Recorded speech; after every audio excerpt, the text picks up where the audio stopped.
Hello, everyone, and welcome to the Ultimate Schmoedown Aftershow. My name is John Barr. I'm so excited to welcome you here to John Rocha's YouTube channel to talk a little bit about Schmoedown. I'm hitting everything real quick today. I don't know if y'all saw, we have 5 matches to be talking about. We have an incredible guest, so you don't even need to worry about me. Other than having already said my name, I'm going to bounce it on over to Boggs. Boggs, we're doing this super quick. How are you feeling today, dude? I'm very good, man. Super excited for tomorrow. If anyone doesn't know, big event going on. It's the Euro 2020 final, England against Italy. So it's coming home, baby. It's coming home, you know what I mean? So I can't wait. The whole nation is waiting. So big thing. You know, apparently it's going to be like an emergency holiday if they win and stuff. So obviously on Monday. So it's like the fact. I'm not. No, I live in Philly. Boris. As I bounce on over to Colin Morris. How you doing, buddy? All right. I'm doing well. We just got back from Black Widow a few hours ago. Boy, it was great to hear that Marvel Studios theme song in the theater at the beginning. Nothing makes me happier besides talking Schmoedown with these 3 lovely human beings. Hey, there you go. And let's bounce on over to that third lovely human being Colin was talking about, Soul. How are you doing today, Soul? Hello. Yes, we got the Euros. Tonight we have the Copa America finals. Like, it's the McGregor versus Poirier. Let's go. And it's also the summer Schmoedown. So let's talk about these Schmoedown matches. Let's do it. After this is done, I am going to be playing Super Mario Odyssey. That's the most exciting thing I have in my life.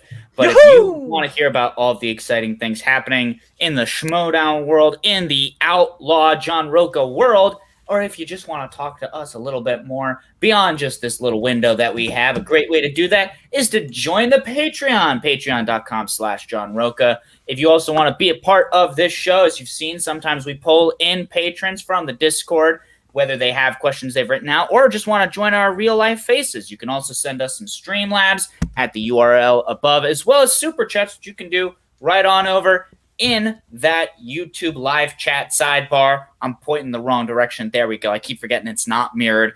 But speaking of Discord questions, we have some non-Discord questions, but we have comments, which is similar in in execution, because y'all sometimes leave us comments when we are no longer live on previous episodes, and we read them out here at the top of our newest episodes. So, Soul, we have quite a few. Let's get on through them. Yes, and in the multiverse, they might be on Discord, so who knows on which universe. Marvel's What If. Marvel's What If, the most important what if, right? So we have our first one from Nick L. Brown goes, another great episode. Keep it up, y'all. Thank you, Nick. And then we have Jeremy Miller going, great to have the full panel back and awesome guests, including the Barbarian. Yeah, it was so great to have the Barbarian in as our special guest. We didn't even know that he was coming on till the day of, so that was super awesome that he was able to join us. And then we have Chris Taylor going, glad to see that the show had its soul back. Great job with all the interviews. Thumbs up to you, panel. I love a good pun. Then we have Ranzet Saru. Yes, definitely. Have y'all had Beth May on here? I hope she's a guest next week, so those of you who didn't pick her can apologize directly to the Maniac after she wins. John, you're good. And then after that match aired, Ranzet Saru came back in and said, what I meant was Beth would have a winning promo. Sure. That's true. We did speak to Beth, by the way. No one can argue that. She will be on at some point in the future. We gave her a bit too short notice, but she will be on at some point in the future. She's all good. But she'll be good. Then we have a few from Krista Todd. The first one saying, to the people saying Ethan Erwin doesn't study, Drew McQueenie just confirmed that he does now. I agree with Saul on the challenge, but I will say the challenge is not what won it. The 5-pointer Barbarian said is what got Drew the win. And then her last comment is, also Ty was on the side of it, was a good challenge. LOL. Also glad Finstock lost when he wasn't there. LOL proves he may have to be there. So it seems like Krista Todd is a Finstock fan, wants to see more Finstock. Maybe his internet will work better next time for you, as we saw this week. Well, as we might have seen this week for one of the 2 matches, but we'll be able to get into all that. First up, we have our guest here to talk about his incredible match. And Soul, I don't know if there's anyone better than you to introduce him. I don't know. Maybe you disagree. Maybe you want me to do it, but I figured I'd give you the honors first. Sure. Thank you. You're big. Come on, big 305. Come on, let's do it. You must know. Okay, Jader, can I call you Mr. 305? I'm calling you Mr. 305 for the Schmoedown. We got Mr. 305 in the house. Jader Paramo! Hurricane! Mr. 305 has stepped in the room. How's it going? Oh, it's going great, man. How about you? It's going great. It's been a hell of a week so far. I'm feeling all the love. It's incredible. Thank you so much for having me on the show.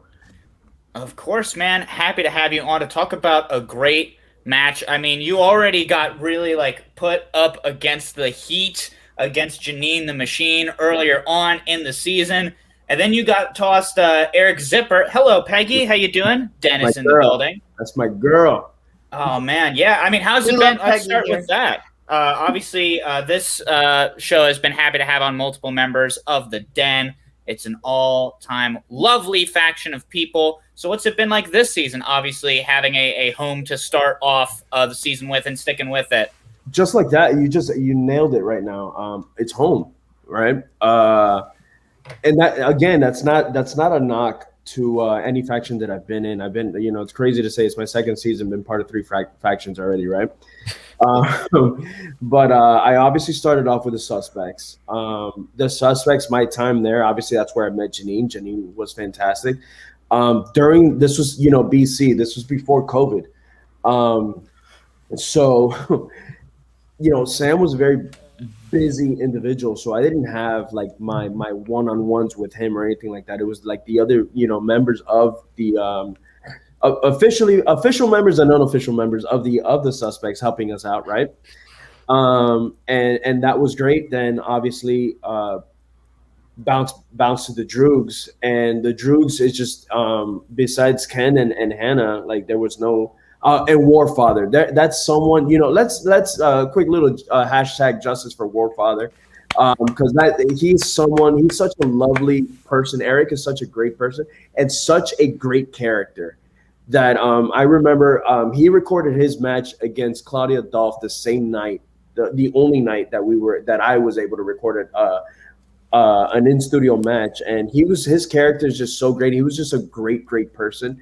And seeing him not being picked up sucked, to be completely honest with you, because he's someone that obviously, being in the Droogs, always extended that hand. He was always like, "Hey man, I know I know you got your match coming. Do you need to study?" So on and so forth.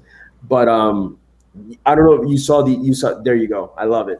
But going to the Den was just incredible, and it feels like home.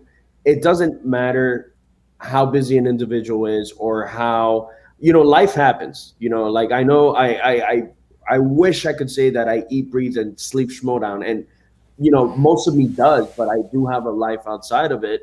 I have kids, I have a full-time job, I'm going back to school. It's a lot going on, and there was a good, I want to say 3 weeks, almost a month, where I'd keep in touch, but it wasn't anything I wasn't heavy into the study sessions because I just couldn't. The second I announced my match, Peggy, Jess, Silvestrini, Ben, everybody's like, "What do you need from us?" And boom, they mock match through quite if I show you the text messages all day from Peggy, from Jess, it's questions nonstop, answering, and it's just that's what a team is, And I felt so bad disappearing for a while, and then I just shot them a text, and it's like, "Hey, what do you need?" It's incredible. It really does feel like family. So. Hell yeah, man. And I mean, if you want to talk about justice for Warfather, this is the 100% exact right show to be on. Absolutely. I'll never stop tooting the horn of the wonderful Eric Barnes.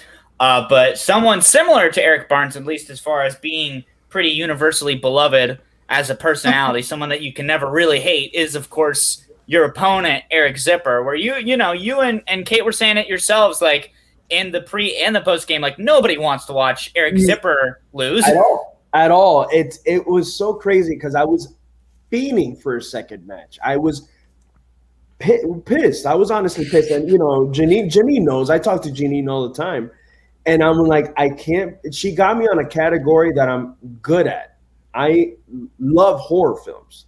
And for some reason, it's just the way they worded that question. And shout out to PJ and the crew, because every time I get stumped, as pissed off as I get at myself, you have to give them kudos, because it's like, damn, the answer was right in front of me, and it's something that I should have got. It wasn't a movie no one heard of or anything like that. It was a fairly well-known film. And when I get stumped by a question like that, as pissed off as I get myself, you have to give kudos to JP and the writers, right? JP, listen to me. Sorry, PJ. But going out like that, and I said it in my promo, sucked. It sucked because Janine was obviously someone that, taught me the ropes, trained with me. Even when I left the Suspect, she was still there, right? The only time her and I haven't trained was literally this season. And it was even before we found out that we were playing each other. It was just like everybody, and, this is just a little behind the scenes. Like even Craig, Barbarian always extended his hand out to me. What do you need? Let's study this and that. And that was more of a rookie thing between us two, right? But once they announced that this was war, we all kind of we're like, all right, we're going to study with our factions this season, let's see how this works out. And we all said it even before we got drafted. I was in talks with joining the Finstock exchange before they decided to go just basically all rookies. But I was in talks heavy with joining them. But going against that person that teaches you everything, right? Or extended the help, and knowing that you can go toe to toe with that person. I told her, I'm like, I'm going to bring my A game that day, girl, bring it. And, ultimately she did, she brought it as well. But being up the whole way, where I was like, oh my God, the whole time, every time that I was looking at the score and I would see that I was up the whole game, I'm like, oh my God, I'm beating Janine. Like, this is really happening, and then it goes down to that last question, and me not being able to pull it just sucked. Cause I'm like, man, I hated that. I was more, again, not upset at her, not upset at everybody. I wasn't upset at anybody but myself. So this time, and I knew the reason why was I saw how many players are playing this season. And I'm like, if I lose this match, I'm not going to get a match for a very long time. Just, obviously with how many people are in the faction. So that was another thing, because I want to play. I feel like I was cheated last season because, you joined, I've been following the Schmoedown since season 3, went back and saw everything else, but I didn't discover it until it joined Collider. I've said this multiple times. It was the Dan Murrell and John Campia match, and being able to keep up with, I honestly didn't even really know who Dan Murrell was. I knew of him. I knew Screen Junkies, but I wouldn't really follow his work. But I remember I saw that match and I was watching it and I was keeping up with them. I knew a lot of the questions and I'm like, I could do this. Being able to say that now, knowing who Dan is, you get it, you get a little proud, So being part of this now, and then COVID happens, the season that I joined completely, and especially, being teased because I was able to record an in-studio match. I was legit the last weekend that they were able to do it. I was there that weekend and recorded my match against the wonderful Brittany Young. And I felt like I was kind of cheated last season, from the experience, from everything that was going on.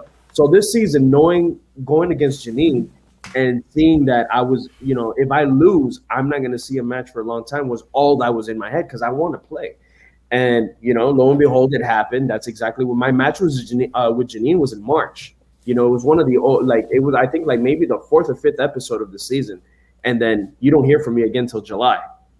So that's the only thing about having such big factions and things that sucks that I feel like, man, I want to keep playing, but it's like Kate was telling me, she's like, it's not that I'm not trying to get you in there, but if people are winning, they're gonna, that's just what happens. The one thing that I will say about having so many people in the Schmoedown now is just so many wonderful people that join and so many wonderful personalities, characters, everything about it. I'm loving everything about it so far, and you guys, I saw you guys mention earlier Beth May's promo.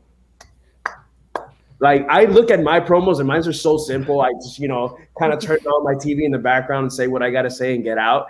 But she's doing, the physical. It's just so funny and so great. Both of her promos cracked me up, killed me. Lomis's as well. He's a beast with the words and everything like that. So, shout out to them. And shout out to a lot of the rookies that are just putting in the work, And by the way, I still consider myself a big rookie in this league. Like, I heard them say veteran player. I was like, no. I'm not there yet, But yeah, I was surprised they said veteran and not sophomore, because usually with like someone in their second year, they go, "Oh, our sophomore player." Yeah, and it's exactly what I still feel like a rookie. Like I said, I had 3 matches last year. That was it. Like, there's some, like, I've seen players within a season. I already, like, McKee already has 3 matches this season alone, Problem is you play like a vet. That's well, I try, man. I try. I you know what? I honestly, I've always had a passion for movies since I was a kid. And that, I have to thank my mom, because that was just something. My mom worked very hard. She's a single mom, right? And she worked really hard throughout the week. And the one thing, like, I remember my mom would surprise me with VHSs at home, like from films that I've never heard of. She was just like, "Oh, here." Or we would go to a, I don't even think they were, maybe Blockbusters, but we would go to like mom and pop video stores and rent films, or we would just go to the movies. But movies was always like our thing, right? And then I just obviously took it from what we would do and just took it to a step further and just got obsessed with movies. And this has been since as far as I can remember, like 3-4 years old. And I was watching movies that I shouldn't have been watching at that age. But my mom never restricted me. And this is one thing that I thank God. I was actually, it's funny. My little brother's 18 years old, right? And he's over here for the summer. And he had never seen Terminator 2, like, ever.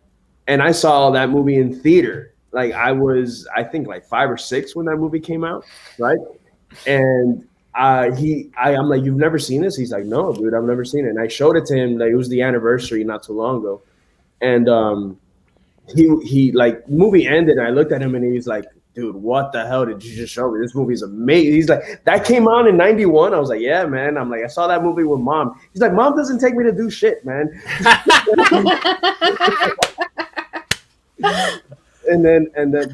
But yeah, thanks to her. And I remember, again, like, kids would ask for, little action figures. I would have my action figures, but every time my mom asked me what I wanted or a present or something, it was either go to the video store or buy a film, and then I would just watch that movie over and over and over. And then when DVDs came out, that was the best, that I didn't have to rewind anymore.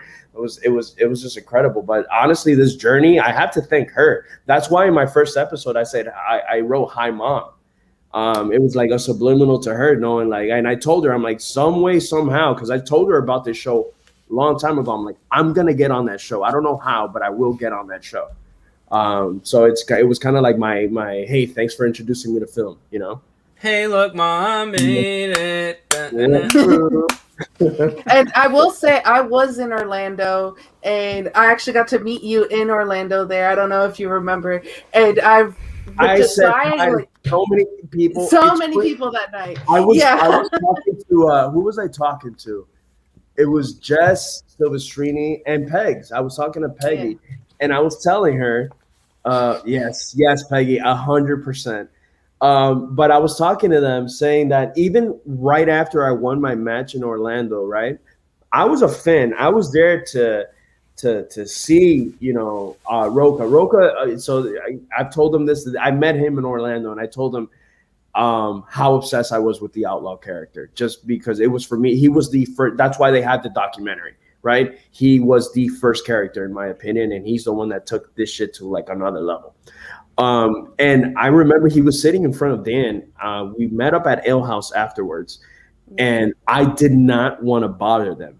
I didn't want to talk to them. I was kind of like in the corner, and my friend's like, "Dude, you just won. You're gonna be part of this world. Go say hi." And I was like, No.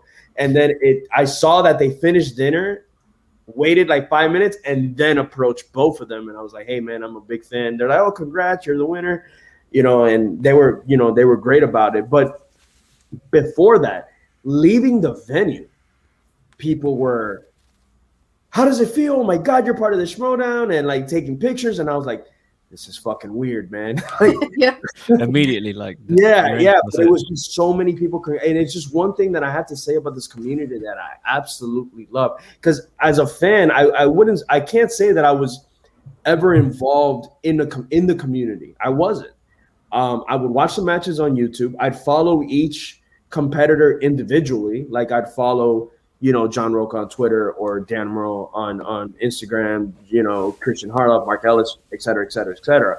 But I wouldn't really dig in. The only group that I was actually a part of and would like talk was Movie Talk with Movie Fans when they were part of Collider and all that. So that was the only group. And then after that, I started finding the Schmoedown pages and all that stuff. But I was never part of this community. I won't lie. I had love for the game, but I never really delved in there. And then I just seeing, because even me, I was like, they're touring around. Like, do people actually go to these events? And like, would people in Florida actually go?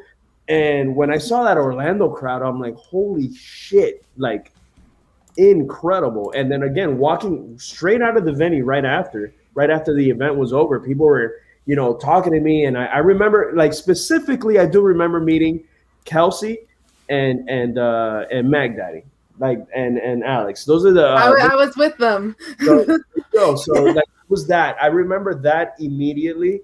Because they were like, we got to have you on Call to Action, and then I'm like, what the hell is Call to Action? It was nuts to me, and then it was. She had her card. She was handing out cards to all of the players. Exactly. Yeah, I remember that. I overall do have a pretty great memory. What is Colin. Yo, like, if you don't know, you don't know. If 15-year-olds, you don't understand. If you had a video game at Blockbuster for a day late, that was coming out of your allowance. Yeah. Colin is mad at some 15-year-olds right now. 15-year-old myself, I lost a lot of money to Blockbuster. Because Mark Ellis, he was doing the intro and everything, and he got your name wrong when you came up on stage. So I made the joke. I was like, are they going to be able to say your name correctly once you do play a match? Jader Paramo? No. It was the guy he was great. Chris Yeager. I'll never forget that gentleman's name. He was awesome. He was giving me the run for the money. The other two, not so much. But him, I was like, holy shit, this is the guy I got to beat. But I remember, I remember that the guy to my right, his name was Chris Yeager. I have a Jägermeister tattoo. Long story, but obviously I'm a fan of Jaeger. I used to bartend way back when, and I bartended with a bunch of our first names are started with J's, and this was our drink. So it's kind of like a best friend tattoo. This is the meaning behind this one. So when he said his name was Jaeger, he's like, oh, what's your name? I'm like, Jader. He's like, what? And I'm like, Jade. And he's like, I'm like, you know what? Jaeger number 2. And then that's what I was called the whole night. Jaeger number 2. He's like, Mark Ellis was like, we got 2 Jaegers up here. Yeah, absolutely. So, but yeah, man, that was such a fun night. It was so surreal. It's crazy because I don't know if you guys know, I didn't win the actual ticket. It wasn't me. My girlfriend won it.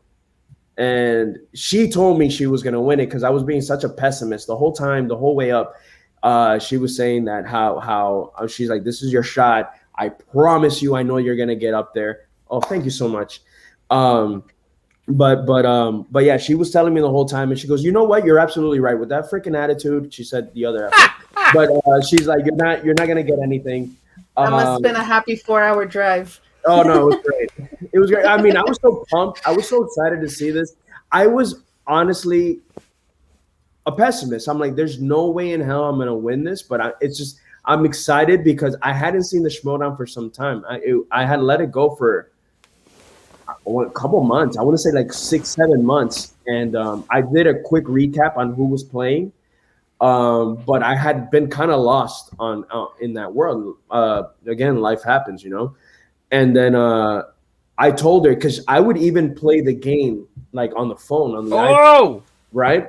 I was obsessed with the game, and I would play it all the time. She's like, what the? And I got that game shortly after her and I started dating. And she's like, what is it? I'm like, oh, it's a movie trivia thing. And then she's like, God, you and your movies. But she loves movies too. But she's like, you just take it to another level. And then I'm like, I don't know. I'm like, I want to be on that show. I feel like I have the chops to be on that show. And she goes, oh, maybe you will sometime. Fast forward to the announcement and this, that. And then I'm like, look, I remember I have a show, the Jader and Kyle show. My co-host is the one that told me, because he follows the Schmoedown heavily. And he was the one that was like, hey, dude, the Schmoedown is coming to Orlando. Are you willing to make the drive? I'm like, hell yeah, let's go. When is it? First day tickets went on sale. First day I got the tickets for the Orlando show. So we met up over there. And I told her, I called her. I'm like, hey, I'm about to get tickets for this show. I'm like, it's a very nerdy thing. I know you don't like these things. And then I'm like, are you willing to come? Because I had never actually shown her an episode. She just knew of the show. I would always watch them on my own time. And then she's like, what is it? I'm like, it's just movie trivia, but people play characters. I'm like, it's like that. She goes, oh, that stupid game you play on your phone. I'm like, that's the thing. That's it. And then you remembered. Yeah, and then yeah, you care. And then she was like, you know what? She goes, it's a trip in Orlando. We'll go. She goes, we'll do your nerdy thing and then we'll go out. And I'm like, all right, cool, whatever. So I get her tickets. We go. On the way up, I mean, the week before is when Christian announced, or like 2 weeks before, Christian announces that Orlando show is the only one that's going to have a fan event and, you know, you're going to get a match. I'm like, man, would have been awesome if I can win that. She's like, you are going to win that. And I was like, no. Realistically speaking, there's like, you know, a bunch of people there. And then she's like, you're going to win that. I promise you. She goes, it's destiny. That's why I'm going with you, because I know you're going to win. She was so confident throughout. And then again, on the car ride up, she mentions it again. I was kind of getting like, not upset, but kind of like stop getting my hopes up, because they're like, you know, imagine getting your hopes up, like, you know what, you're right, I am going to get it, and you don't get it, that hurts, right? And my buddy in the back in the other car, he was like, dude, I feel like I don't know why, I feel like one of us is going to get it. That's right, Peggy. Tell him. Yes. Love you, girl. So on the car ride over there, whatever. And I'm like, you know what? I don't know if it was rigged. I also thought that. I was like, they probably give a ticket to a friend or a fan that's been there, you know, on their Discord or on something else. Or I'm like, they're probably going to give this number to somebody, yada, yada, yada. So I'm like, you know what? Just in good faith, let's show up to the show like 2 hours early, because I got general admission. I didn't get the meet and greets or anything like that. We show up. There's already a line. I showed up like 3 hours before the show. There's already a line of like 100 people in front of me. I'm like, there goes my ticket. She goes, you're so negative. Da, da, da. And then, you know, to not continue the like very long story, she ends up winning. When she ends up winning the ticket, she looks at me and she goes, you won. She goes, don't blow it. No pressure. So I get up there and I promise you that, again, this wasn't recorded. I actually have, because she recorded the whole thing. So I send it to Harloff, and the little clips that you see are from her phone. As I'm walking up those stairs, I am jello of how nervous I am, because I'm like, in my whole time, you know, it's crazy because I grew up a bit like I was raised a very religious person. I grew up a Catholic, right?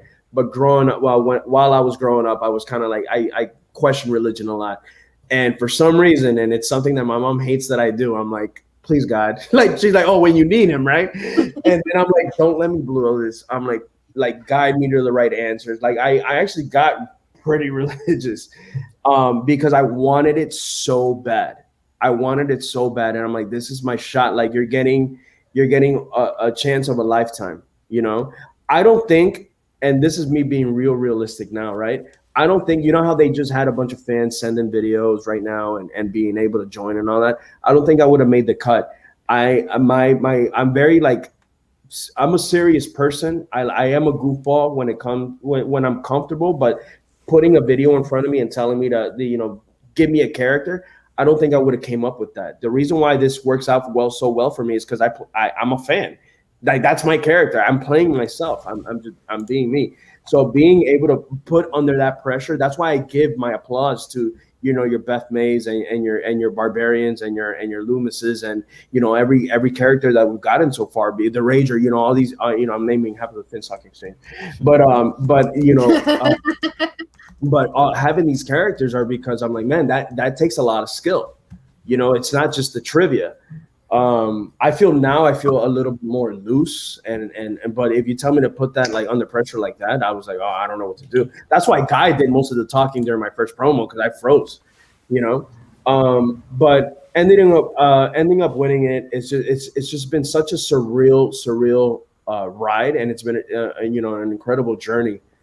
But I'm here, I'm here. You managed to get a win over like Eric Zipper, also somebody that's been here for a minute. And obviously the main story to talk about is that second round. You were talking about it before leading into it, and look at exactly how it went. A perfect round 2 after just like a couple of misses, which were, relatively understandable ones, getting a 7 out of a possible 8 points, and then just closing that lead to 1 to switch it up on Zipper by the time round 3 rolled around. I mean, like, that must have been like the ultimate validation in some ways. Honestly, I could have lost, and I would have been like, but my round 2, guys, so all I needed was your Meryl Streep shirt, though. Like, you weren't wearing your Meryl Streep shirt. Look, I promise you, I try not to repeat shirts, right? I have so many shirts. I buy T-shirts all the time. It's just, in fact, from the airport picking up my friend, I went to the mall, bought 3 shirts for tonight just to see what I'm going to wear. It's I like, and a lot of my shirts are movie shirts references, or metal or hip hop, because those are my 2. I love hip hop. There you go. Yeah, no, I see it. I see this word. Which one do we call this? Do we call this hip hop or movies? Honestly, man, I'm done with the Pokemon too, dude. I saw you earlier mention Mario Odyssey, and I thought that game was so fantastic. So kudos to you. I don't know how far you are. That game is eternal, but it's a fun game, dude. Anyways, bouncing back. So Meryl Streep shirt is right now. I probably won't wear that. I don't know, for a while. I wear it around the I don't want to say around the house, but when I go out and people are like, "Is that Meryl Streep?" I'm like, "You're goddamn right. That is Queen." Jader, you mentioned oh wait. I got a Meryl Streep question on my very first match, and I got one now. So you mentioned Janine earlier, and so did your manager mid-match. Kind of, give you a little shot in the arm of, hey, guess what? It doesn't matter what the score is after round 1, baby. And that's exactly what you did in round 2. That was the most impressive thing, was you felt that vibe from her, because hey man, you're down 8-6, right? Like that, you can only do so much. Yeah, so that's the crazy part. I ended up seeing the match after it aired, so I saw the live chat. If I had been in the live chat, I caught it like right at the end, and I saw some people's like, "Oh, great pep talk, talking about my losses." That's not what she was going for. Like, I didn't take that way whatsoever. Like, she was going like, hey, we've been here before. Like, use that fire and, light it. Like, I didn't take it like, hey, remember about that time you lost? Like, it wasn't, that wasn't it. That wasn't what she was going for. So I don't know. I feel like people give Kate a lot of shit, and they shouldn't. She's so great and Kate so is the available. best. She's so available. And it's like, again, like, Kate from last year and this year, obviously, you guys already see that's a completely different person. Person.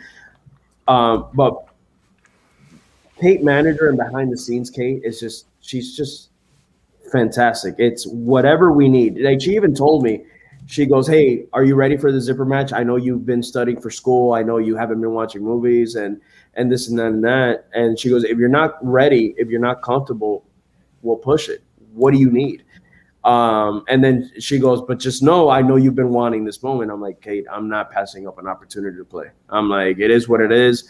And the one thing that I will say about this match is, and this is not a disrespect to Zipper. Again, I have nothing bad to say about the man. I love him, and I'm always rooting for him. And he knows it, because I've told him this from the moment I met him, where I'm like, I'm always rooting for you, dude. Because I feel like, again, he's always kicking ass, and then right at the end, it happens. And I've been in that situation, and having that stuck in there sucked, because it's been stuck in there with me for like 3 to 4 months. I don't even know how long it's been. And I'm like, and I always see, like, when I see like players playing and I'm like, why am I not playing? Like, I'm like that bench player that is like, okay, or we'll talk For me and coach. Imagine being in the penalty box in hockey and not being able to leave until, way later. And this is like you urging and seeing like people playing and you just get that urge to play. That's how I've been since my match.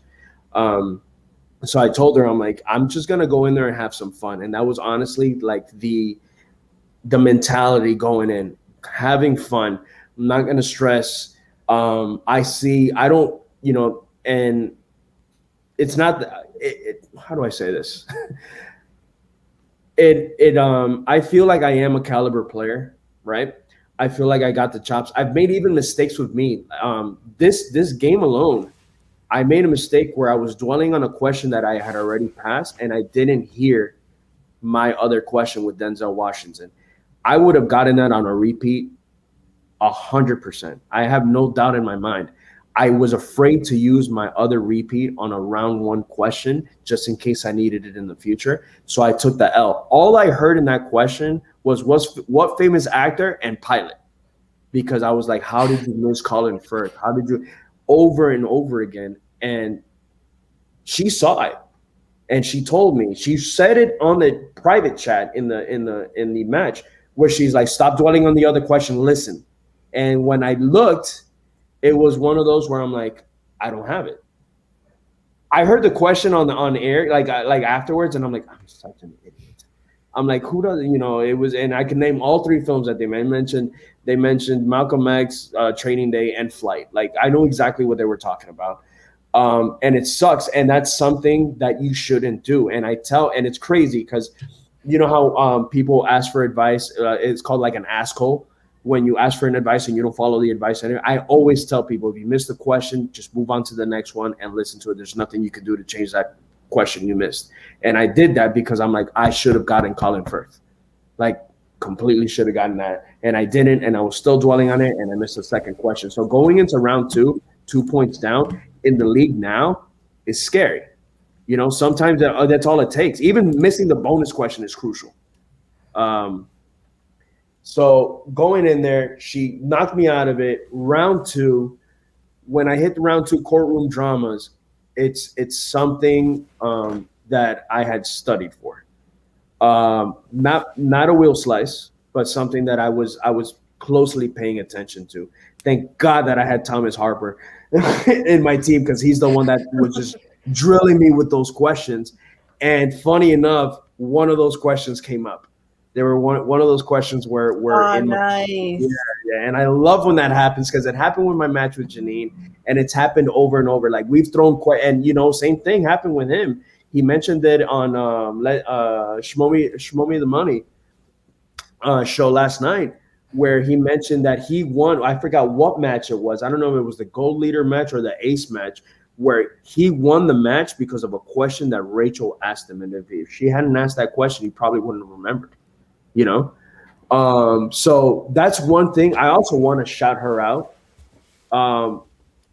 She hasn't been able. I mean, she has a match coming up now, but Rachel is straight up the backbone of this team because she is available whenever you need her. And I'm not telling you that she has 5 questions ready for you.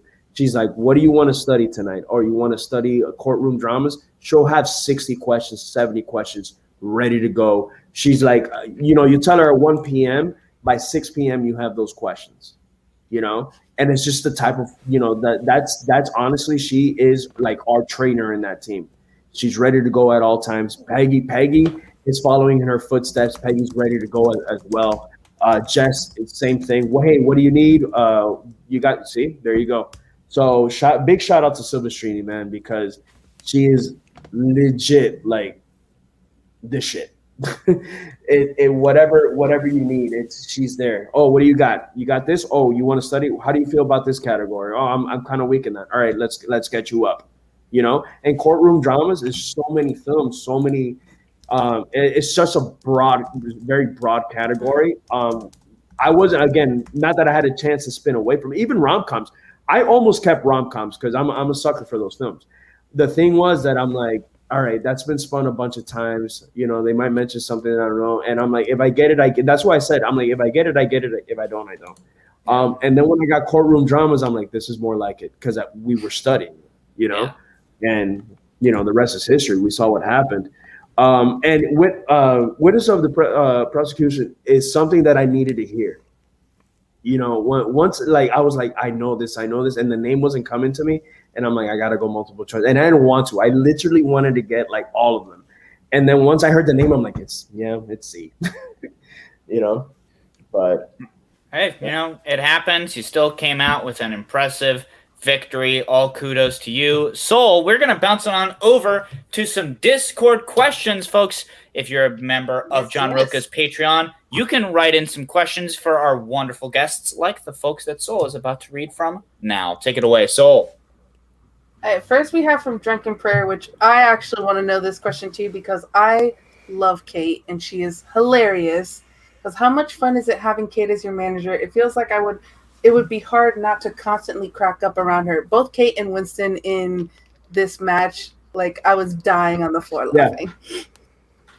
We will forever call this the substitute teacher match, right? Because again, we had none of the usual suspects, and that's no pun intended, on the roster that day, and it was the funnest match I've ever shot.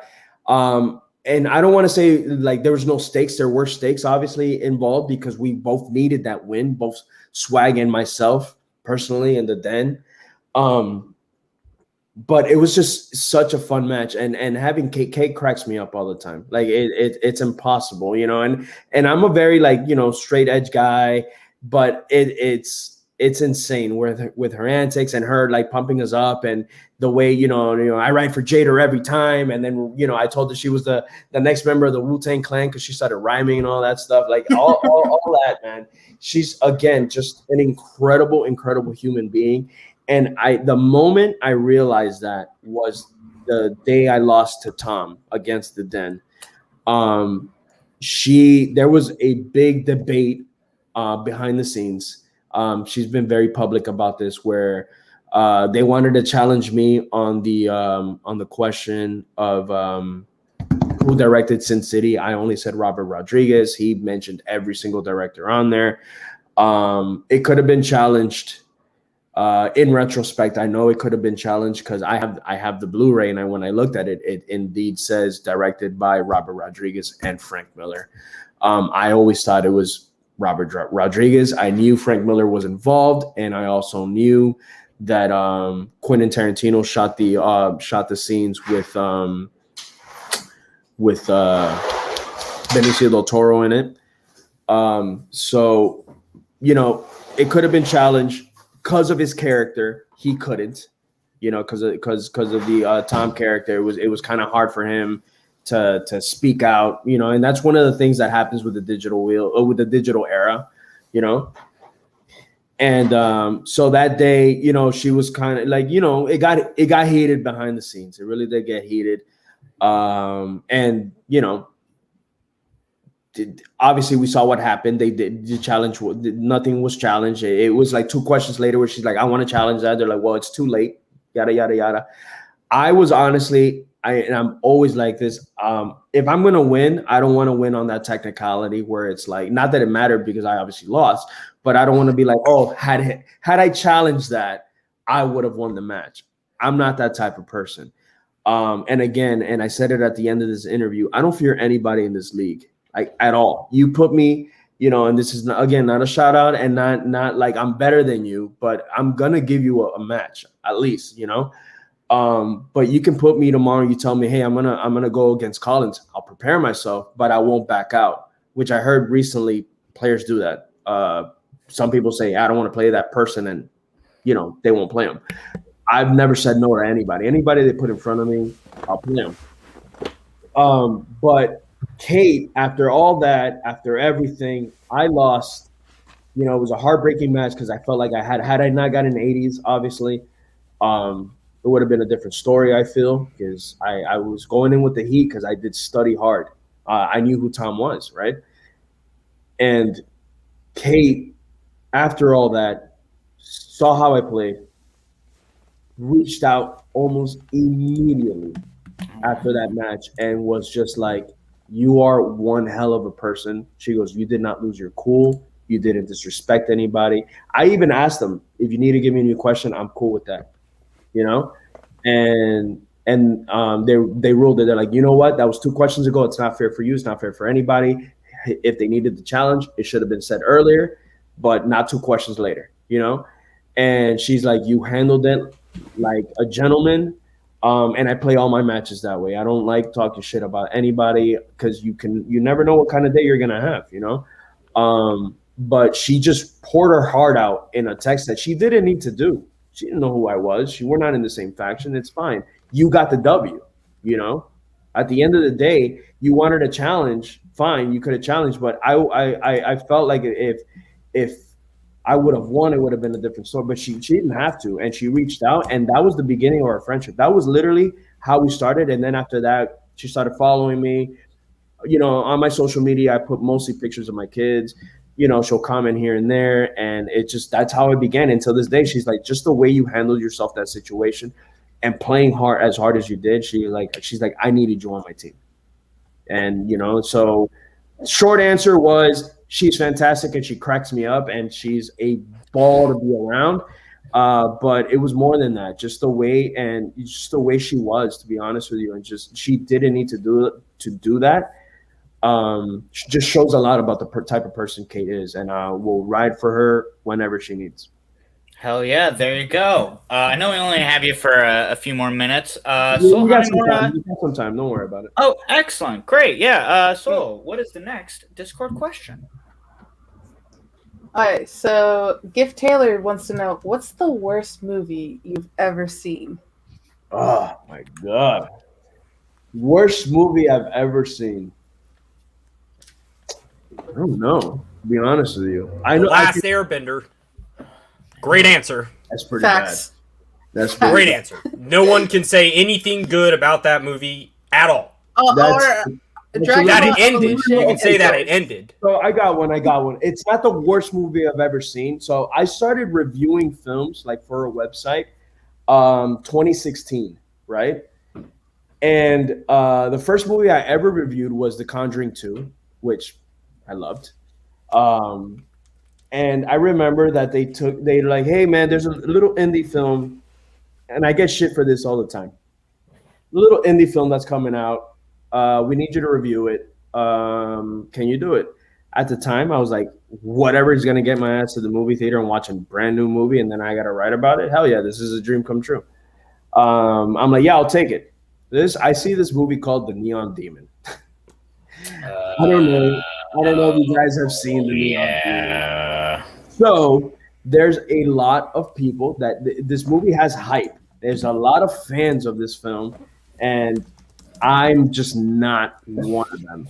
I honestly wrote back to the CEO or the main guy from the site, and I was like, hey, this was a haze, right? This is like when you haze freshmen in a fraternity. I'm like, this was a joke. I don't got to write a review. He's like, no, why? What do you mean? And I'm like, this movie fucking sucked.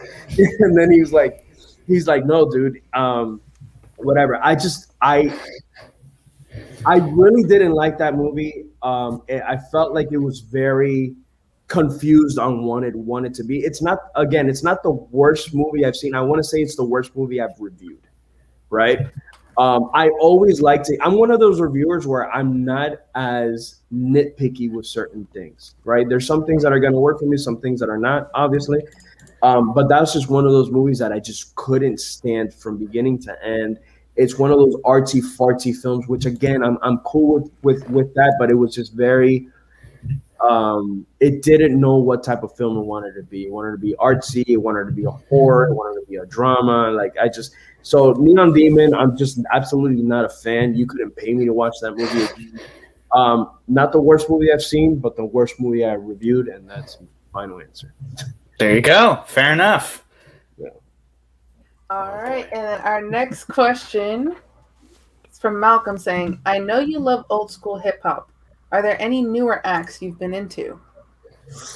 Ooh, great question.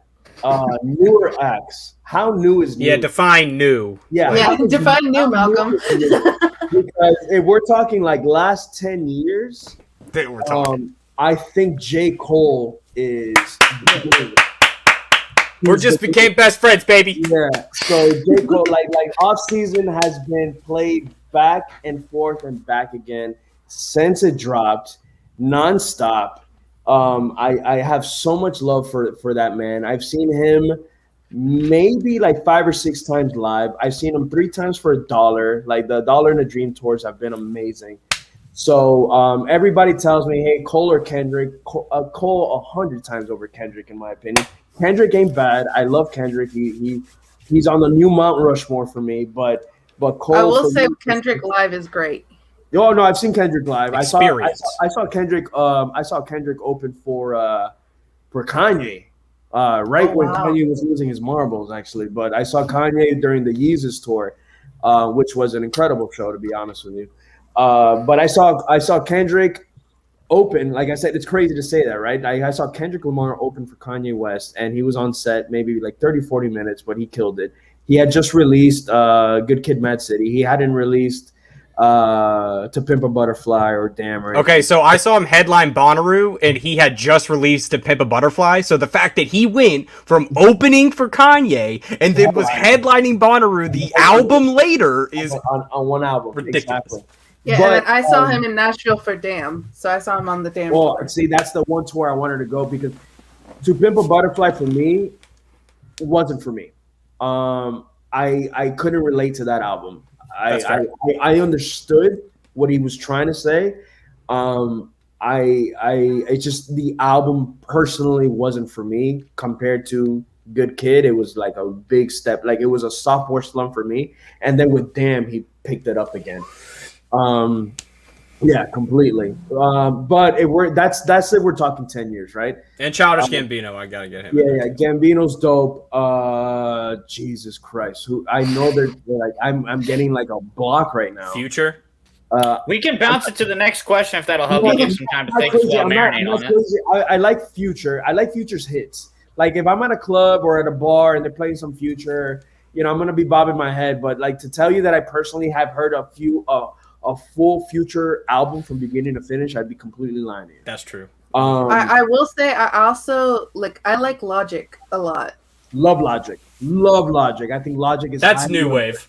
We can call that the new wave. I think Logic is highly underrated. There's another guy that I listen to a lot that people don't like. They listen to him, but I just love conscious hip hop when you're actually saying something. Dave East is somebody that I feel is completely underrated from New York. Dave East is disgusting. So Dave East, Big Sean is another one that I liked a lot. But Cole for me is like the new era god in my opinion. Like he's completely. He reps my Carolinas quite proud. There you go. And I do want to shout out too from the show Rhythm and Flow on Netflix, D-Smoke and Flawless Real Talk. They actually are really, really good too. So if you haven't checked their music out, they're great. And we'll check that out for sure. No, I can't say. And D-Smoke also raps in Spanish too. He's from Inglewood, and so he does both English and Spanish. And we have our last question here. I think this is probably the toughest one. Justin wants to know top 5 favorite films. So tough. All right. So people laugh at me. My number 1 favorite film of all time. So my number 1 favorite film of all time is The Dark Knight. Right? The Dark Knight for me. And I know it's a common answer, but being self-aware that there are way better films than that makes that question hard. Or not hard, but like when people are like you, like out of all the films you've seen, the way that I saw that movie was completely it took me just by surprise because Batman Begins was a really, really good film, right? They teased the Joker at the end. The Joker's always been my favorite villain, as many Batman fans, right? But I didn't think that Nolan can take that type of material and just make the type of film that he did, right? I didn't expect anything from Heath Ledger at all. I know he was a great actor, but I kept seeing, and everybody's like, oh, the Brokeback Mountain thing. It wasn't even Brokeback Mountain for me. It was like the 10 Things I Hate About You in A Knight's Tale. I was like, that guy is going to play this. You've been weighed. And I'm like, I just don't see it. That man had me from the opening scene. From the opening scene, that robbery, that heist in the very beginning, and just how he just clowns everybody, right? And just takes over. And I'm like, wow, what is that? Then you get introduced to him again in the scene with Gamble and the magic trick and all that. We're gonna have tryouts. In fact, it went from that to me not believing this guy to that, and I'm like, what the hell? I have the man tattooed on my leg now. I have a Joker tattoo with the Batman on it, and that's just how it's my love for it. I love that movie because it took me by surprise. Wasn't expecting anything, and I'm sorry. I still feel it holds up. I've seen that movie so many times. I've seen it. The opening night, I saw it 3 times. I saw it at midnight, right? Went home, went to sleep, went to work, got out of work like around, 1 o'clock, 2 in the afternoon. Saw it again because I was like, I have to see this movie again. Saw it again.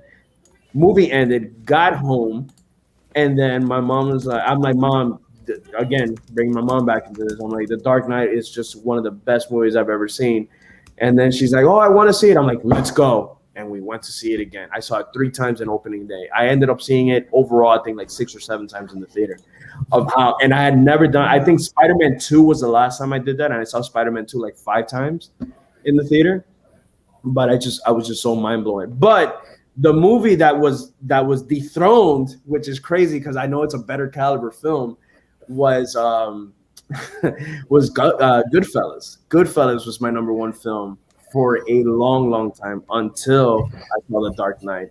I think it's Scorsese's best. Till this day, it's just replay value, cinematography, camera work, everything about it. Just everything is top notch. I know I'm not gonna gush that much. Everybody knows Goodfellas. Number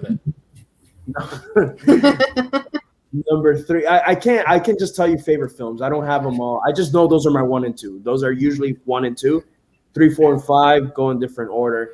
I have a big like kind of like crazy obsession with Back to the Future.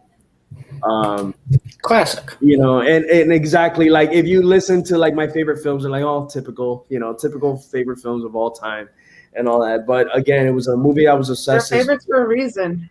Yeah, it's timeless classic. It really is. I feel like a movie holds up. It doesn't matter what era you show it to. Again, my little brother, God bless his soul, doesn't like he hasn't been introduced to a lot of films. And he saw Back to the Future, I think, less than a month ago for the first time.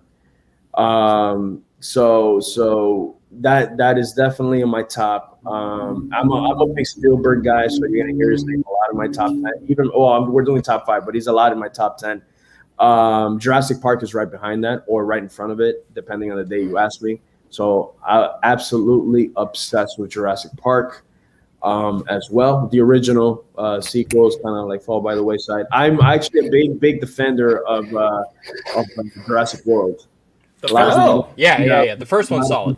A lot of people don't like Jurassic World. I think Jurassic World is the best sequel to Jurassic Park. It's maybe a little ahead than Lost World, which people call me crazy for, but I personally like Jurassic World a little bit more. Damn. All right, let me throw. How about I show you guys? Tell you guys films that I just love. I love The Nightmare Before Christmas. That's another movie that for me, timeless as well. So I think I personally own that movie in every single format that has existed. That is wow. I've owned it on VHS. I owned it on DVD. I owned it on HD DVD. I don't know if you guys HD DVD is. I owned it on Blu-ray. And I own it on 4K. and I bought 2 versions of Blu-ray because I had the 3D version because I bought the 3D because I had a 3D TV at the time. I bought it on 3D and then I bought it there. So that's another. And I have a Nightmare Before Christmas tattoo on my leg as well because I'm obsessed with it. How many times has your kid seen it now? Oh my God! You know what is crazy? My daughter enjoys it a lot more than my son. My son is more like, "Hey, Dad, it's your movie," and my daughter is more like, "Dad, let's watch Nightmare and let's sit down," and she'll sing the songs and she'll tell me to play the songs in the car and all that. I'll kill you, Peggy. For anyone who's not watching the live comments, there's a reason he didn't just say that unprompted. There we go. Context is key. I think a movie watch along. Next study session. Yeah. He has no excuse not to see that, man. God, I saw it in the theater. I saw it again when they released it in 3D. Every time, if it's in the theater, I'll go watch it. I don't care. Like I've seen that movie again. That's another one that I'm absolutely obsessed with. What else, man? But have you played the levels of it in Kingdom Hearts? Absolutely. Oh, okay. Then we're good here. Next question. And I had Oogie's Return on the Xbox, which was let's go. Game, but the game slapped. The sequel, and I was like, hey, I need to know where the story goes. And I go, absolutely. That Oogie Boogie fight in Kingdom Hearts 1 is one of the most fun video game exchanges I think I've ever had. I love it. Everything about that world is so great. And then when Lock, Shock, and Barrel get huge and the fight before... Oh, can't. Somebody take this one. That's a whole other episode, dude. I'll say fair enough. Oh, I've said that before. Like, my movie relationships with all the Disney characters that are in Kingdom Hearts, their stories, to me, are the Kingdom Hearts stories, like, not the movies. Like, my relationship with Aladdin is very messed up. It's very different. It's very different than the movie. That's awesome, dude. But yeah, no, again, if we go top 10, like, just quickly, Dark Knight, we have Dark Knight, we have Goodfellas, we have Terminator 2's up there. Saving Private Ryan's up there. Absolutely obsessed with E.T. I told you I'm a big Spielberg guy. Spielberg is my childhood. Like if you say Spielberg, childhood automatically. Die Hard is a movie that I'm crazy obsessed with. It is a Christmas movie. Don't at me. Don't question me. It is a Christmas movie. But yeah, man. It's again typical answers. Is nothing that you wouldn't expect, I guess. But I feel like they're that, you know, they're that popular for a reason, you know? Yeah. All I can say is I was there for most of them on opening night, you know, like for the most part.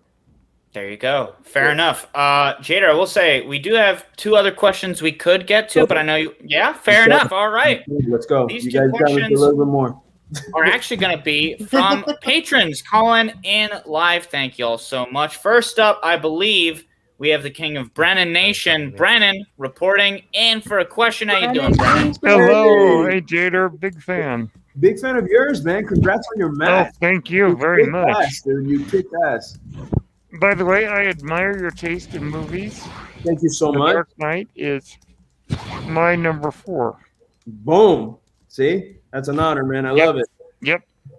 So my question would be, is there an obscure movie that you like that you would love to get a question on in the Schmoedown? I don't want to say obscure, right? But I'm dying to get asked like a really hard like Scream question because I love them. And I feel like lately this season I've been seeing more Scream questions, but I feel like no other season has gotten anything from Scream. Right? Yeah. So Scream is one that I'm like, and I've seen I think like 2 questions so far this season where they've asked Scream questions, and I'm like I want like the craziest 5-pointer on Scream because I feel like that I know that movie in and out. But yeah, I would say a really like again, it's not an obscure movie or anything like that, but no, it's Scream. Scream is one that I would love a question. Ferngully is another one. People forget about that movie. Or Ferngully, The Last Rainforest. Oh yes. Yeah. I remember that. Or you know what? If you want to go like family films, like Little Giants, Ask Me a Little Oh Giants. yeah, I remember that Yes. movie. Giants, I feel is a sleeper. No one like I don't know if you guys heard of this movie with Christopher Lloyd called Camp Nowhere. Yes. Yeah, I saw it in the theater. Yeah, so did I. I So I did. used to see Camp Nowhere. I mean, as a Yeah. kid, Camp Nowhere. These are like just films that I like own. Like Camp Nowhere, Little Giants, Heavyweights. Casper, Heavyweights. Oh Like, yes, that Lars question with Heavyweights. Like I knew that. Yes. I was screaming at the Bateman, like, please not. yes. But I saw yeah. that in the theater too. Yeah. So did I. No. I get it. I mean, These are the stuff I love. long live the ice block. Long with the ice stocks. Yes. You're All mine. those movies we just mentioned, I have all of them on VHS. Yeah. Yes, absolutely. Yep. But yeah, there's some movies that people just tend to forget. Air America was one that I completely Okay. deleted from my memory bank, and I saw that. And then once it was said, I was like, "Holy shit!" I forgot. I saw the movie, Mhm. like just based off of what they said. I was like, "No," but then I'm like, "Holy shit!" I did see that movie. Yeah. Yeah. But yeah, All right. good Well, question. Man. Thank that's you. all I needed. Thank you. Thanks, Brennan. Yeah, Congrats on the good to see you win, guys. bud. Future Keep kicking champ. ass, man. Yep. The next There we match go. is scheduled, so Nice, I man. will luck. let you know. I will let you know what's up. You got it, man. You got it. Don't worry. It's in the bag. All right. Thanks, guys. Later, man. Of course, man. Thank you for calling in as we jump on over to our second Every time. patron calling in. It's Chris. it. It's Drunken Prayer coming back in. How you doing, dude? I'm good. I love how worried Colin's face got there when he heard my name. No, it's because every time he says "calling in," it sounds like he's talking to me, and then it's been happening for 27 Not years of my everything's life. about you, It will Colin. never stop. God. Sorry, Jader, didn't mean to distract from you there. You're the guest, so didn't mean that. Not good. First of all, thank you for calling in. And when you mentioned The Dark Knight, this was not planned, but Oh yeah. yeah, I have that Boom. one just now. There it is. Saul's going to kill me, and so's Colin, and so's Boggs, and so's John. But I'm going to have two questions. First one's easy. What are you drinking? Oh, I'm drinking some beer.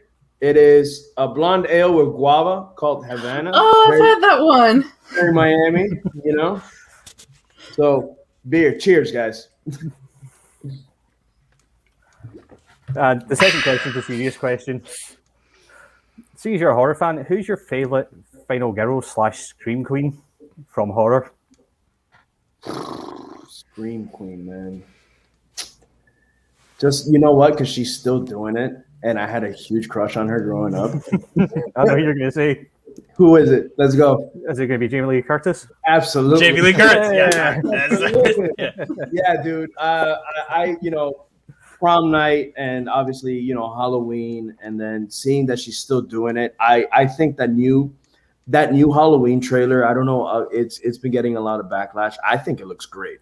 Oh, it The looks shot brilliant. of them in the back of that truck, they look horrified. Her screaming like "Let them burn." I was like, "Oh my god, I need this today. I need this today." And is that not in like the first 5 minutes of the movie too? Probably. So Yeah. it's like, Yeah, no, for oh my sure. god, Like, she's acting her ass off already. Like, I feel like the movie's gonna start with them in the truck, her shouting, and then him coming out and slashing everybody. But yeah, it's probably and most likely will forever be her. Like my mom knew. It's crazy. Mama keeps coming up on this episode. I remember, which I'm kind of bummed about because I missed the opportunity to steal this question. But I remember when my mom knew I had a huge crush on Jamie Lee Curtis growing up, and then she saw True Lies in the theater, right? And we, the infamous. Oh, God, it's gonna be awkward. Mind you, True Lies, 94, right? 94. So I was 8 years old when True Lies came out. And she came home and she's like, "Oh, I saw True Lies." I'm like, "Oh, how was it?" Because again, it's Schwarzenegger, and I'm like, "Oh, it's an Arnold film." And she's like, "I don't know if I can let you see that movie." And I was like, "Why?" And then my uncle was like, uncle looked at her because he's like, "There's no nudity in it." And my mom's never said anything about nudity or anything.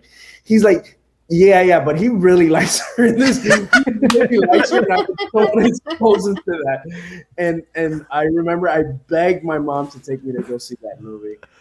in the theater, and then I immediately wished I hadn't asked my mom to take me to go see that movie because it was just a little bit too much to bear for an 8-year-old at the time watching that movie and seeing his crush basically, stripped very nicely. It's still it's such an incredible scene. She kills it. If you look at her body, then she crushes it, right? She just looks so great. And I love my girlfriend. But yes, no. I know, and mind you, that's my girlfriend's favorite movie. And she got really pissed that I missed the Rambo question. God. She got so pissed. She goes, "How?" She goes, "How? If I see this movie, the movie's playing all the time." I'm like, I don't know why I thought it was a very meta film. Like they were always like to do these meta jokes with these movies. And I'm like, and I don't know why I couldn't remember Rambo. Like I always thought she's like, oh, I'm married to the Terminator because haha, James Cameron and Arnold are directed and starting this film. That's the only reason why I went through that train process. But yeah, man, Jamie Lee, man, she's Scream Queen for a reason, dude. Yeah. I'd actually like to hear yours if you don't mind. I can't actually think of one. I can't actually think of one better. I would possibly maybe go with oh God, what was it? How do you say her name? Neve Campbell and Scream actually would be a close second, especially because she's done so many of those movies, and consistently, I think she was consistently good in all the Screams, even though the films got worse. Yeah. I'm pretty highlight. pumped for the 5th one, man. I'm pretty pumped for the 5th one. We'll see what they can do. They got good writers on it. But yeah, Neve Campbell actually deserves it. Jennifer Love Hewitt for the 2 that she did. Good job. Yeah, you did last the summer movies. Yeah, absolutely. By the way, can top you one better than seeing True Lies in the cinema with your mother? I went to see Assassins, the Sylvester Stallone film, with my dad. Antonio Banderas. With who was Julianne Moore. Julianne Moore's in it. Yeah, she is. Was it? I thought it was the same actress from Basic Instinct that was in that. It has a really awkward sex scene that you don't want to be watching with your father in a cinema, put it that way. That's a great flick, man. I like that. I like that movie a lot. But thank you very much, man. It's nice to meet you. Anytime, man. Good luck in the Schmoedown, man. You seem like a lovely guy, and I wish you all the best of luck. Thank you so much, man. You were great. Thank you so much. What a pure and lovely send off. That was Sharon Stone in Basic Instinct. Basic Instinct. Wait, did he say Assassins? Oh, I thought he said Assassins. Did he not say Basic Instinct? Oh, my bad. No. I was like, Sharon Stone. Or Assassins? No, yeah. I think he said Assassins. If Assassins is Julianne Moore 100%. If it's Basic Instinct, then it's definitely Sharon Stone. Confirmed. That's a movie. That's the one movie. And Kelly Rowland's in that. Shout out to the OC. Yeah, Kelly Rowland's in it. Yeah, Basic Instinct was one movie. Absolutely 100%. My mom said, "Fuck no," you're not watching that movie. I didn't see Basic Instinct. I think I saw Basic Instinct once I turned like 15 or 16 for the first time. Gotcha. Yeah, that was, and I ended up buying it because they released like a, special unrated no sé qué whatever on the on special edition DVD when DVDs were out, right? And I remember seeing it. I'm like, finally gonna watch this movie, and they ID'd me. They ID'd me when I went to go buy it. They're like, how old are you? I'm like 17. They're like, all right, fine. but yeah. So fun fact there. That's the one movie I think my mom said, hell no, you're not watching that. Imagine, my mom let me see striptease and showgirls over Basic Instinct. Don't know why. Well, you'll have time to ask her soon enough. Dude, thank you so much for coming and spending like so much time chatting with us about the Schmoedown. We really appreciate it. We just want to let you go about the rest of your Saturday, but real quick, is there anything you want to plug, anything you got to say to the Schmoedown world at large, anything that's on your mind? Go ahead, as we get a happy birthday Jader in the chat. Look at that, Rocky 305 MS. There you go, 305's in the house. That's right. But yeah, man, anything you want to leave us on? Honestly, man, just check out the match if you haven't already, man. Leave a comment, say you want to see the Hurricane again. Tell Christian to get me another match, please. We got the if you want to go on over to the Pop Culture Pros channel over on Pop Culture Pros, all one word, because people space it out and they can't find us.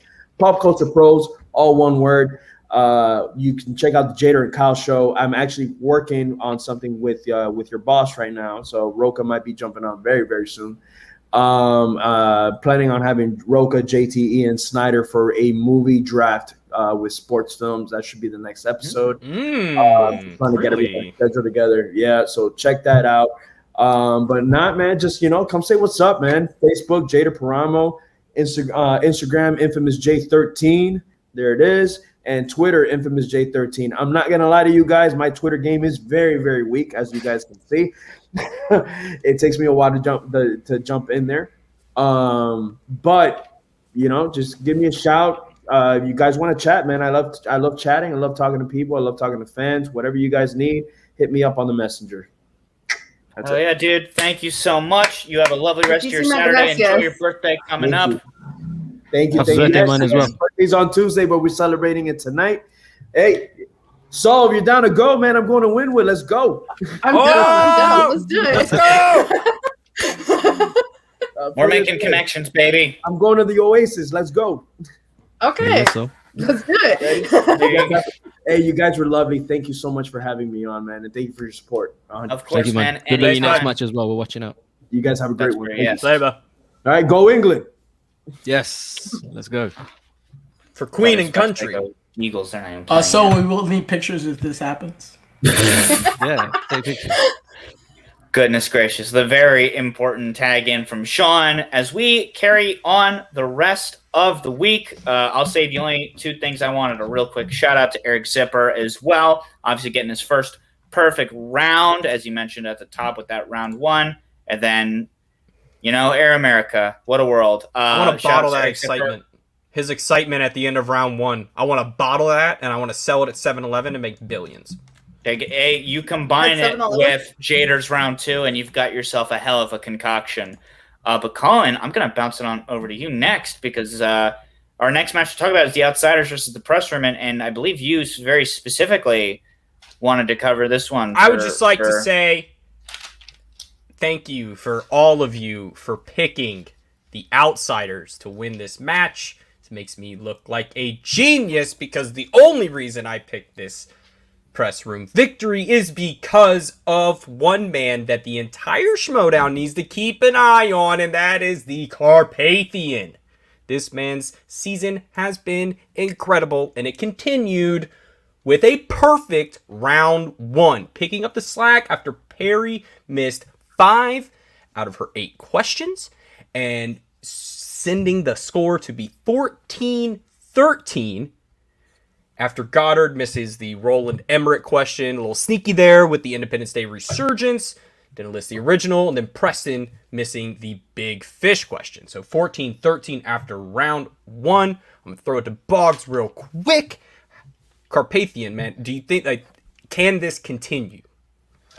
Yeah, for sure, man. It's, I guess I underestimated him going into this match because I think I was more willing, particularly Paul Preston, for that win. So I did think they were going to lose. I think it was, and they got TKO'd as well. So that shows how way off I was. But no, I really thought the Outsiders would win. But, because I remember Perri struggling a little bit in round one, but I forgot what a good round two player she is, especially in wheel slices. Obviously, we're going to come to it now. But yeah, like them two together, I mean, they're pretty good. They're pretty good. And he's just proving like what a good rookie he is and who he's can potentially match up against. Yeah, it's really exciting. Definitely can carry on. Yeah. And I think I mentioned this a couple weeks ago when he played that he reminded me of somebody you admire, Boggs, and that's Jeff Snyder, because they live in the same kind of workplace.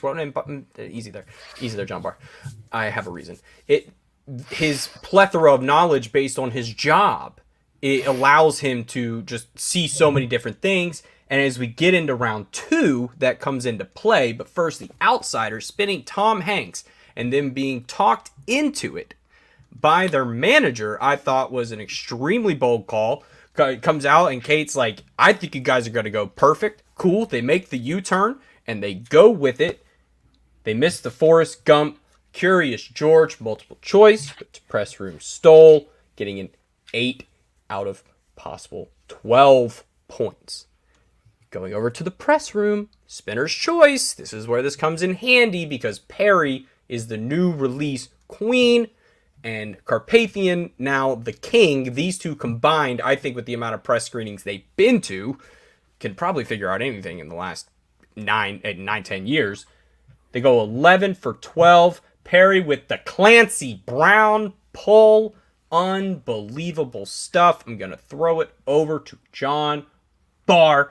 Press room is up 25-22, sir. Where are you at here? If I see anybody giving Perri shit for the round one misses without also talking about how she pulled that fucking Clancy Brown one, like both of them were struggling and then Perri was the one, like, come on. This is why even when I said I thought the Outsiders were going to take this, I made a specific point to talk about, like, nobody should ever write off Perri under any circumstance because she's always got performances like this in the fucking bag. I will say, you know, to give Kate credit as well, because as Jader was kind of talking about, some folks like to give Kate some undue shit. I think this was kind of a complex issue in picking Tom Hanks. Like, you could kind of see, like, Ben and Paul were kind of like, yeah, I don't know. Paul definitely seemed a bit laissez-faire in this match where he's just kind of like, yeah, you know, let's freaking do whatever. And then Kate was kind of like, no, I think you guys could do this. Like, I think it was more just kind of like a general just trying to be like, you guys got to believe in yourselves, which was fair. An 8 out of 12, that's not too bad at all. But yeah, like, we're looking at Josh Horowitz, who's one of the scariest rookies right now, up there with Griffey Nooms, who obviously a lot of folks have been saying maybe that's a match we're going to be seeing sometime in the near future, which I would not be mad at. But yeah, it's another tough one where it's like Outsiders playing well, but still find themselves down 3 at the end of round 2, because that's just how scary Perri and Josh were. Absolutely. And my kind of, you know, just seeing it, I still have yet to see like a comfortable team game from Ben Goddard. I don't know what it is. It reminds, like, when he was playing with Rachel, there didn't seem to be like a clear, like, who's 1, who's 2, who's leading the conversation, you know, going into that kind of stuff. And it seems like that kind of stuff's starting to come up again. I just think if Ben is able to nail down the, like, who's on first, you know, moments, because most of the lapses come from, like, sometimes they just don't use the whole time because one of them's waiting on the other to suggest something, and then Ben will say, like, well, yeah, let's go with that. It just seems like once he locks that down, Ben's knowledge is incredible and just really needs that confidence. And once I really can see him feel more confident, the league is going to be in trouble. But that's what they found them in round 3, was some trouble, having to come in and get at least 7 points here. That is what they needed to keep this game interesting. Goddard getting his conspiracy theory question. Perri missing Preston missing the Donnie Darko Seth Rogen question, and that is like, you know it or you don't, because that is not the same Seth Rogen that you're like used to seeing. So even when you go back and watch Donnie Darko, doesn't quite look like Seth Rogen. Looks a little bit different. So I get that. He just was kind of in the moment. I don't know this, and I kind of respect that at some point. I don't, you know. So he's like, I just don't know it. Next question. The Outsiders got their Bone Collector 5-pointer. I mean, Preston was like, it's got to be Bone Collector, right? He's going through the whole process, and Goddard giving it to his partner, trusting him, getting those 5 points. They're able to get 7 points, making it 29-25 before the press room even has to answer a question. Perri gets her Saving Mr. Banks question, the second of the day, I believe it was. I saw the look on Goddard's face when he was like, really? Again? And then Horowitz with his Tropic Thunder, Matthew McConaughey. Fantastic question, because that easily that question goes Tom Cruise. It's 2 people. You got to remember all the characters' names, who represents who in that movie. It's a lot going on. Soul, press room walks away here with the win, 30-29, but the score to me does not suggest the gap between these two. At least with press room pulling away in the second round. I will say with Preston, like, watching him, that, like, he knows what he knows and he doesn't know what he doesn't know, and I can respect that in the, like, I don't know the answer to this, so I'm not gonna try to use a JTE. I'm not going to try to waste that. I'm just going to be like, I don't know it. But then you saw him with the 5 point, and he's like, I know this is the Bone Collector. And he's like, this is the answer. Let's say final answer. Let's get these points and see what comes the other way. But then you have both Perri with her round 2, and you have Horowitz the entire match just playing lights out. And so it was like they put the ball back into their corner, and they just had to wait to see if maybe they would falter, and they didn't. And so that's why the press room came out on top here. It was very much a back and forth match, especially like when you have Perri on her side, not doing so hot in round 1, but doing great in round 2, and then also getting the points she needed in round 3. So I think Perri, as Corey calls her, is the comeback queen. She knows when to play well and how to get it to where she's going to be the one on top later. So like all respects to each individual player in this match. And let's not do the math here. Perri doesn't miss those, at least one of those round 1 questions. We're looking at a possible, knockout situation here, and at least just making a more competitive game. So when I'm looking at the future of press room, I see where the mistakes were made, and where you can fix them. Some teams can't say it, it falls apart in different areas. It's all over the place. At least press room has exactly where they need to be on the GPS. Next up for the press room, the next team they throw at them, it's gonna have a champ on it. I can just feel it. It's gonna have a former champ, and it's really gonna be a test in can Josh, the Carpathian Horowitz, keep this crazy run and rookie of the year, type season the man's having right now, to go perfect in what was his second or third team match? I think second, because they played, right? Rushmore. They played. Was Rushmore their debut, or did they have one match? Rushmore, and they got goofed. Right. So yeah, second teams match going perfect. Bright singles future ahead. I'm excited about the Carpathian. And folks, if you love asking us questions, you can do that by submitting them to streamlabs.com/The Ultimate Schmoedown Show, or just join the Patreon, www.patreon.com/John Rocha. Over Boggs' head over there. We got 3 more matches, and folks, unfortunately, you're gonna have to do it without me. I'm gonna have to go. No. You have a good rest of your day, buddy. We know you got some family. Oh, okay. You have some family stuff to get to. We'll let you get on to it, buddy. But thank you for an incredible breakdown of that match. And Boggs and Soul will see you next week. I won't, so I'll just have to find you. Go England! Come on. Damn right you're comparing the chat. Anyway. Goodness gracious me. Well, we bounce it on over now to another match for the Quirky Mercs. This time, Beth, the Maniac May, going up against Brother Lomis of the Finstock Exchange. 2 folks coming off some losses. And I think maybe Colin wanted to bounce off right before this one for the same reason I might, because I believe it was only he and I that had Beth May winning this match. And I stand by my call, despite having gone a nice big old whopping 0 for 5 this week when it comes to picks. But it happens, I guess. Beth May was not wrong when she said there were some boy movies being asked about in this match. And if you look at some of the ones that she got wrong, yeah, that's the exact category I would put Warcraft, Ford versus Ferrari, Rocky 4, which, to her credit, she's a boxer. That's how she knows. Yeah, right? At what point? I mean, I guess that's technically just what Christopher Nolan's slice counts as, right? But yeah, it is also worth noting, nobody got a perfect round 1. Beth obviously had a few misses, but Brother Lomis also missed the Down with Love Renee Zellweger question, so it wound up being 7-4 coming out of round 1, which is not a bad score. Like, I'm going to bounce on over to you, Boggs. Like, this match was definitely not set in stone at this point. Like, it was still kind of going to come down to just the luck of the wheel, in the same way that it kind of came down to just the luck of the crossover with round 1 questions as far as what movies you've seen. Yeah, I guess so. What I will say, though, about Lomis, or Loomis, as everyone calls him, is that I think he's shown progression from his last match that he did, okay against Frankie Alvarez, but now I think like you can see he's studying. Getting 7 in your first round and going perfect in your second round. On top of the like funny character stuff, he didn't do it.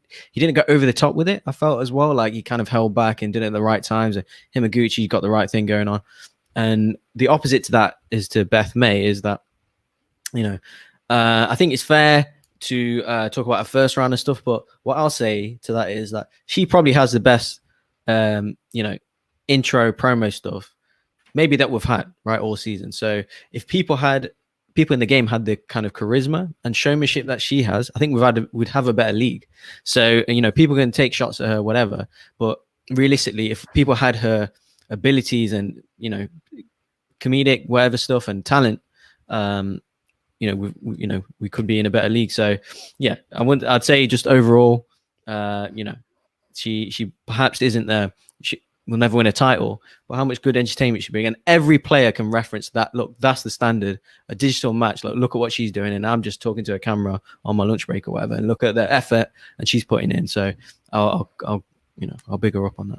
Oh, absolutely. Yeah. I mean, she for sure belongs on the same faction as William the Beast Bibiani, who has given us some of the best promos back, I guess it was like 2 years ago now or something like that, back when everything was in studio. Like, she's great. I'm so glad we're seeing more of her, even when it comes to tough losses like this. Looking at that round 2, brother Lomis spinning Robert Redford, sticking with it. And hey, getting an 8 out of a possible 8 points. That's none too shabby. Absolutely got to give him the love for that.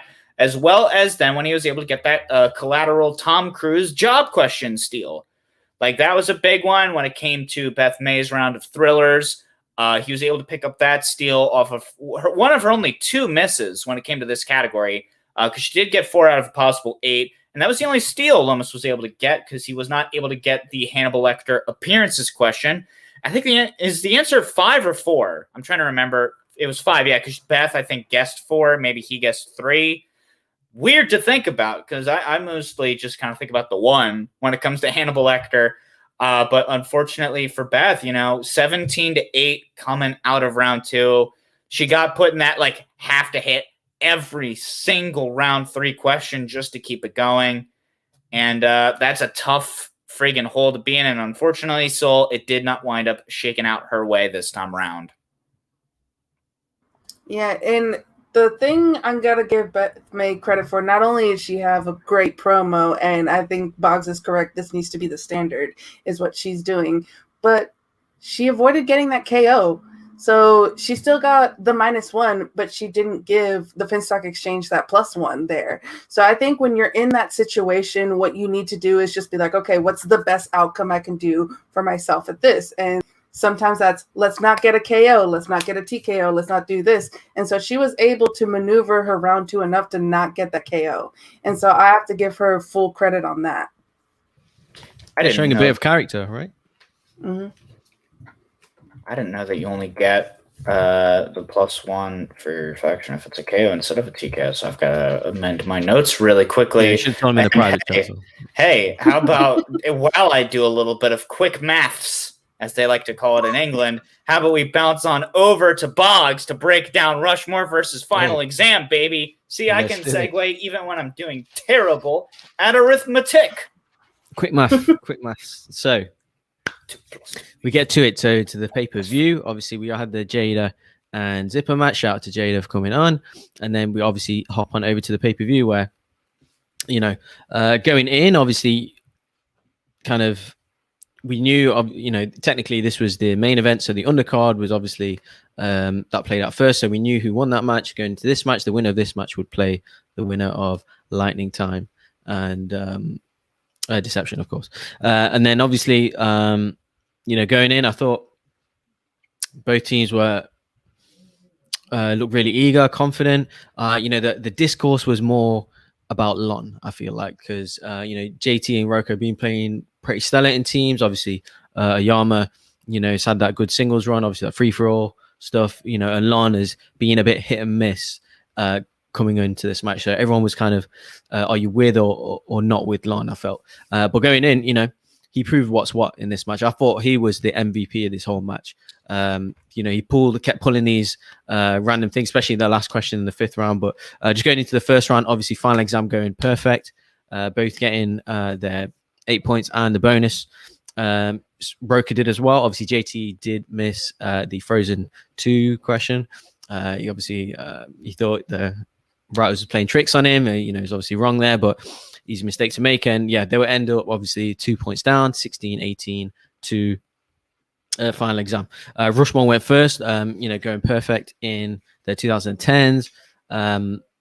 Then final exam do the same. They did go multiple choice 1, but I do like that when Oyama does that because, he explained in his last match that against Ethan, he kind of gave a quick breakdown of, it kind of doesn't, in terms of multiple choice and dropping down, as long as you got the lead, you're still always going to go second. So you're still always in your hands going into the last round. So I like the way he thinks 2-3 steps ahead of like quick scenarios in just a few seconds. So I do appreciate that. Even though Lon tried to push him back, he took the kind of initiative with that. So, and then going into the 3rd round, they both get all 3 points. So yeah, pretty stellar match from all. But yeah, instead of giving kind of round by round breakdown, I just thought I'd give a overall review. But both setting, I believe they're both setting the points records as well for teams in a 3-round match. So I just thought, yeah, it was great. To be honest, great match from all. Rocha, I wouldn't say emotion afterwards, but a bit reflective of his season and his journey with the Finstock exchange, and things like that. But overall, I'm really happy for Lon. I thought he proved so many points here, getting that 5-pointer, which Oyama seemingly didn't know, the McKee Rourke question. So shout out to him. But yeah, so I'll throw it to you first. Overall thoughts on the match? Any particular moments that you thought stood out? Or just first of all, just give me a swag drip. I was literally just about to do that. So swag drip drip.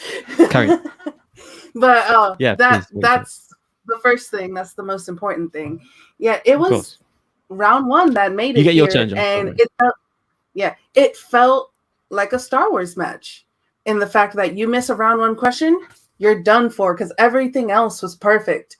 And I don't know many answers to many questions in the Schmoedown when I'm playing along watching, but my niece loves Frozen 2. I've listened to all of those songs. So when they said the names of the song, I was like, that's Frozen 2. And then when you see Frozen, you're like, oh no, I really wanted to see what it would have been like if the alternate timeline, the what if, as if they would have gone into the overtime, into the sudden death, and see who would have came out on top there. But yeah, I love both of these teams. I love all 4 of them. Lon showed out. He showed to all the haters, like, look, I can play a perfect game, and I deserve to be considered one of the greats. Even Paul is saying, like, he's the best player to not have won a belt yet. So I just can't wait to see what their next part is. I believe in them so much. Swag, drip, drip. And so this was an exciting match for me because I went in going, either side wins, I'm going to be a happy person. And who can not be like even more happy to see how well both teams played? It wasn't someone like knocking someone out. It wasn't any of that. They both went one side perfect, one side nearly perfect. Yeah, so I do find it funny, this whole kind of Lon narrative where his last 2 matches, he's got 2 perfect rounds, I believe. He was, in the last kind of 2 seasons of his singles career, I think he's lost to Collins and Chance. Like, there's no shame in that whatsoever. He's still a top level. He's still an A player. And he's beat McQueenie as well, of course. So, he doesn't have to prove anything anymore. He's a top player. I think that's the using him as an excuse is not valid for me anymore. So he's proven his worth. So good on him. But I've delayed it long enough. John, give me a swag drip drip.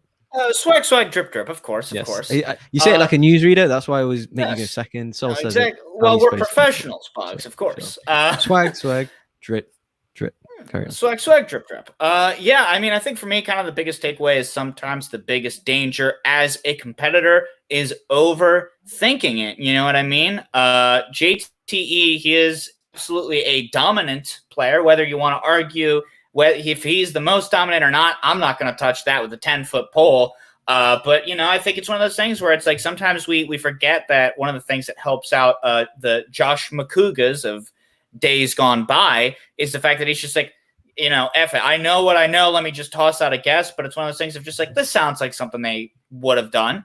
And sometimes that's the way that it works, like JTE trying to do the mental math of like, oh no, like it has to be frozen. They're trying to trick me. Like that wound up costing him a point. And it's because he was right on the money as far as the correct franchise. It was just trying to do that. Like, oh, let me like try and level up too quickly. And I think that wound up costing him. You could argue that Paul kind of did something similar with that one final Robert Rodriguez question. Obviously, the math does check out there, and it wound up going well for them. You can't help but wonder, like, oh, if they had done it, though, they would have gotten it correct for 2 points, and then they would have even gotten a better record for themselves. It's a tough one, but at the end of the day, like, both these teams played lights out, and I'm kind of wondering, especially the 4 teams that we've just seen recently, if we're going to wind up with another who's the boss on our hands, another, like, great team of ace players that just, for whatever reason, just because of luck, just because of the day of categories, just never wind up with a belt in their hands. Quick question. Not a question, just a statement, really. I did really like Rocha because, I like my shenanigans, John. I like my mind games. So I did like when he kind of interrupted S.W.A.G's 5-pointer. When Paul's obviously got the board up. He's like, why has Paul got his board? Like, I don't know we do that. Like, people be doing it all season. This is a funny thing just to interrupt their flow. Just before their 5-pointer, that quick intimidation factor to try and throw you game. Schneider does things like that every match. So I do love them kind of mind games. So I don't know if you... Is it the 19 whiteboards or is it the 18 whiteboards? That's what we have to... But no, it's, he was making out like it's the first time he's whiteboard now. Yeah, that's Eric Zipper true. Finally bought one. Yes. I'll miss the post-it era. But yeah, gang, that means we've got our final match to break down. Deception of the Corruption faction. I still want a better title for that team because they're so good. And I don't want a title. But then Lightning Time going up against the usual suspects. And gang, I got to be honest. Once I saw that there were matching hats on the board, I was like, oh no, that's it. That's it. You can't top matching hats. I'm a hat guy. I've long been known as a hat guy. I see 2 different matching hats pop up on the screen. Oh, you're done. And I'm sorry, but you're done. This was a crazy match because this one was really tit for tat all the way around. So like you were saying that previous match, it's like a Star Wars match. It's just one missed question the whole dang time. This one, it was really competitive because there were a lot of different misses all the way around the board, but there are also so many correct answers. Obviously, quite a few different misses going into round 1. Both members of Deception missing the Los Angeles neighborhood movies kind of questions. Within Liz, Shannon, Miller, though, bouncing on over, missing the Sandra Bullock All About Steve question. Both Liz and Marisol missing the Lego Batman release date by 1 year. 1 year, which is classic, I feel like, for the movie release dates category, or I guess for movie release dates questions, because it was animation, et cetera, et cetera. Liz, Shannon, Miller didn't quite write the full title of Perks of Being a Wallflower. Like, she knew the movie. She got, like, almost there, but thankfully she had Ethan Erwin in her corner, the consummate professional, getting that full perfect round plus the bonus for 13-14 coming out of round 1. Already saw high intensity. Where was your heart at? Because again, like if that last match was just like a waiting to see, like, oh, if another team is able to break again, this was just a constant roller coaster. The first thought I had is Black Cinema strikes again. And we've seen that in multiple matches, people missing the answers to these Black Cinema questions. You would think that they would learn, like, maybe I need to watch these movies because they're going to be asked. They're being asked in round 1. It's showing up on the wheel. So I think that's the thing that I took away from this, is that people need to start focusing in on the Black Cinema. That's right. As opposed to round 2, we did not see Black Cinema rear up again. What we did see, though, was opponent's choice. Deception spinning that, which seemed to be an ill omen. But then they got Star Trek, obviously something known to be a strength of both Liz and Ethan, I think it's fair to say at this point. And now we got to mark it down as something of a strength for both Marisol and Adam, too, because they got a 10 out of possible 12 points. Only missing all I even wrote in my notes was just D Starship multiple choice. I don't even know what that means. Enterprise Generations. Sure. Yeah. T-shirt. Yeah, that's why I was gonna bounce it on over to you, Boggs. Were you worried for Deception? What, especially John? Yeah, of course. No, I know you, my dear wheel slice sweet of the baby week, boy. clearly. What did you think of Deception's performance of this round 2? Did you expect them to do this well, or were you just super pleasantly surprised? Firstly, just to comment on that round 1, I was shocked they missed that Menace to Society and the Thingy question because, for me, like Friday, it's like they're in front of their house, just in the stand, like in LA, kind of. It's just I thought it was just a kind of very generic answer, but I just like, why did they put New York and Oakland? I would really like to ask them. I wish they were here to answer, but I just found that interesting. But going on to the second one, because Ethan has put it on several times this year alone.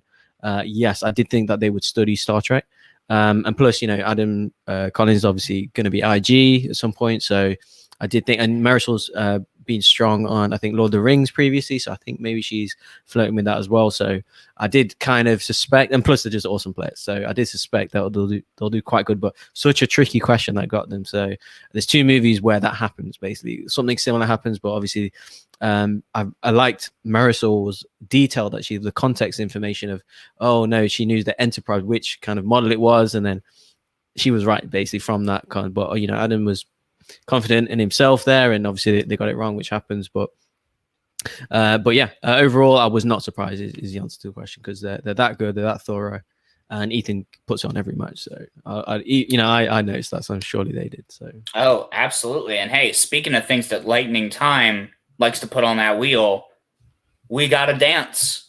We got a dance movies category back on the wheel, and boy howdy. Once again, it paid off for Lightning Time in spades. So they got a 12 out of a possible 12 after also picking up that point steal off of Deception. These are 2 great teams putting in some good performances, and we're looking at a 4-point differential coming out of round 2. I mean, this was intense. What were your thoughts on round 2?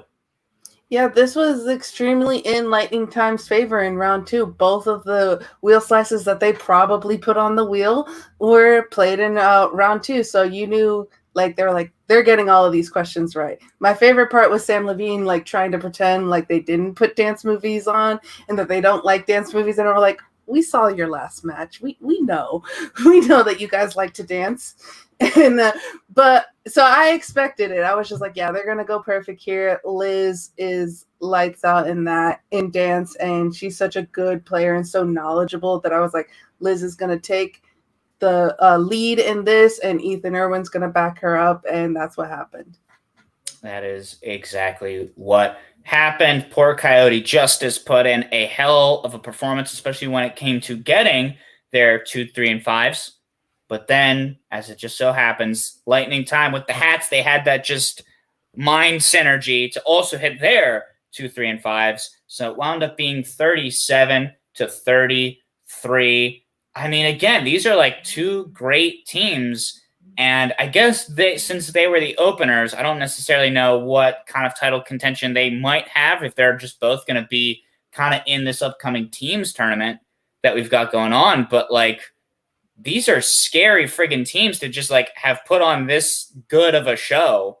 And then they're going to be jumping into the teams tournament. I'll bounce it on over to you, Soul, since we now kind of know a little bit of the landscape of what we're going to see for this teams tournament now. Obviously, with Final Exam winning their shot, we know that Shazam and Corruption are going to be going up against each other.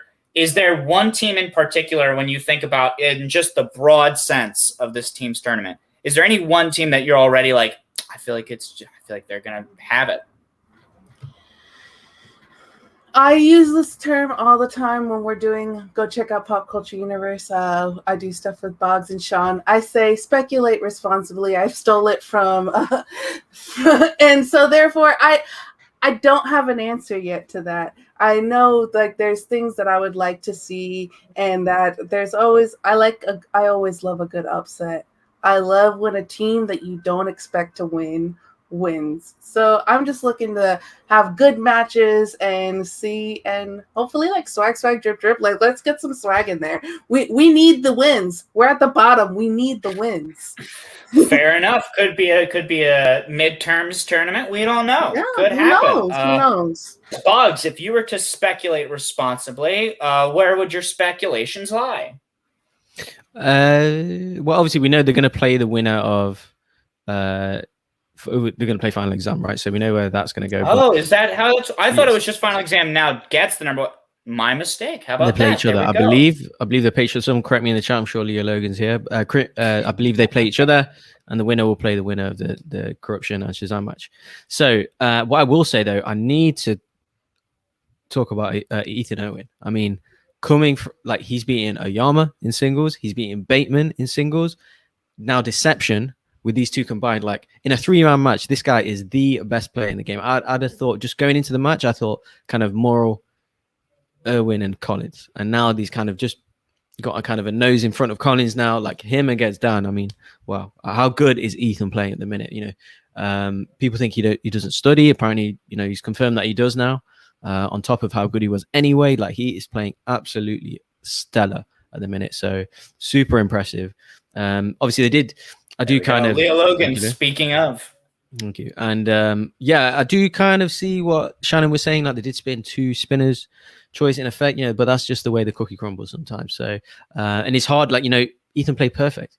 He didn't miss a question, so including got his bonus. So it is hard, especially if you miss, you know, a couple in round 1. That was pretty much it. So it was unlucky for them. You know, they are excellent as a team. So them against, you know, Rushmore would be fun, of course, but yeah, I just need to give a shout out to Ethan because going into that, he's got so much. All these matches though, Oyama, Bateman, Deception, Moore hasn't played on all these matches, so he's coming in with more momentum and form. I think the last, you know, it was the him and Bateman was the last team's match, so that was a couple of months ago. So who knows? By the time the match happens, of course. So I think Ethan's got the momentum there. I just found that interesting, and yeah, that was my point. There you go. Fair enough. Hey, I'll never say no to some Ethan Erwin love. The man is more than deserving. And unfortunately, now we get to the part of the show that I often forget. And I know Boggs always gives me hate for it. But not today. My you. prayers are with you today, John. Thank you so much. I need that sincerely as we talk about the current standings for our predictions when it comes to week by week. I was a movie trivia Schmoedown. Where's this boy Sean? Sean, you're hiding there. We're bringing Sean in, but also, hey, so where are the rankings? Where are the rankings? So currently, right now, John, you know I love you. Mm-hmm. You're in last with 38 points. Mm-hmm. And Colin with 39 points. Myself with 52. Sean with 54. And Boggs with 57. I'm getting close to you, Sean. I'm going to take you over. The gap widened. So sorry, Boggs. And the gap widened for you guys, and it shortened for me. So, like, I'm getting you, Sean. I'm going to get there. Whatever. Yeah, Soul's catching you. See, this is one of those things where it's like, I feel like me and Boggs got to just, like, do some sort of 1v1 of something. And then if it's like, if I win, I don't know if I would rather, like, if I win, I just get a flat 15 points. Or if we just say, like, Boggs isn't allowed to make picks for 2 weeks. Yeah, like, you know what? It's got to be one of those 2 things. That's the only way I catch up. Copy me and you'll be fine. Yeah. No, don't copy him. If England wins tomorrow, he should, like, take a couple of weeks off, you know. I mean, I have to take next It'll be home. I'll pick for you, John. How about that? I'll pick for you. I'll take that any day of the week. Hey, guess who I'm going to be cutting to first for these 2 matches that we're here to talk about, Boggs? Guess who? But yeah, we do have 2 matches.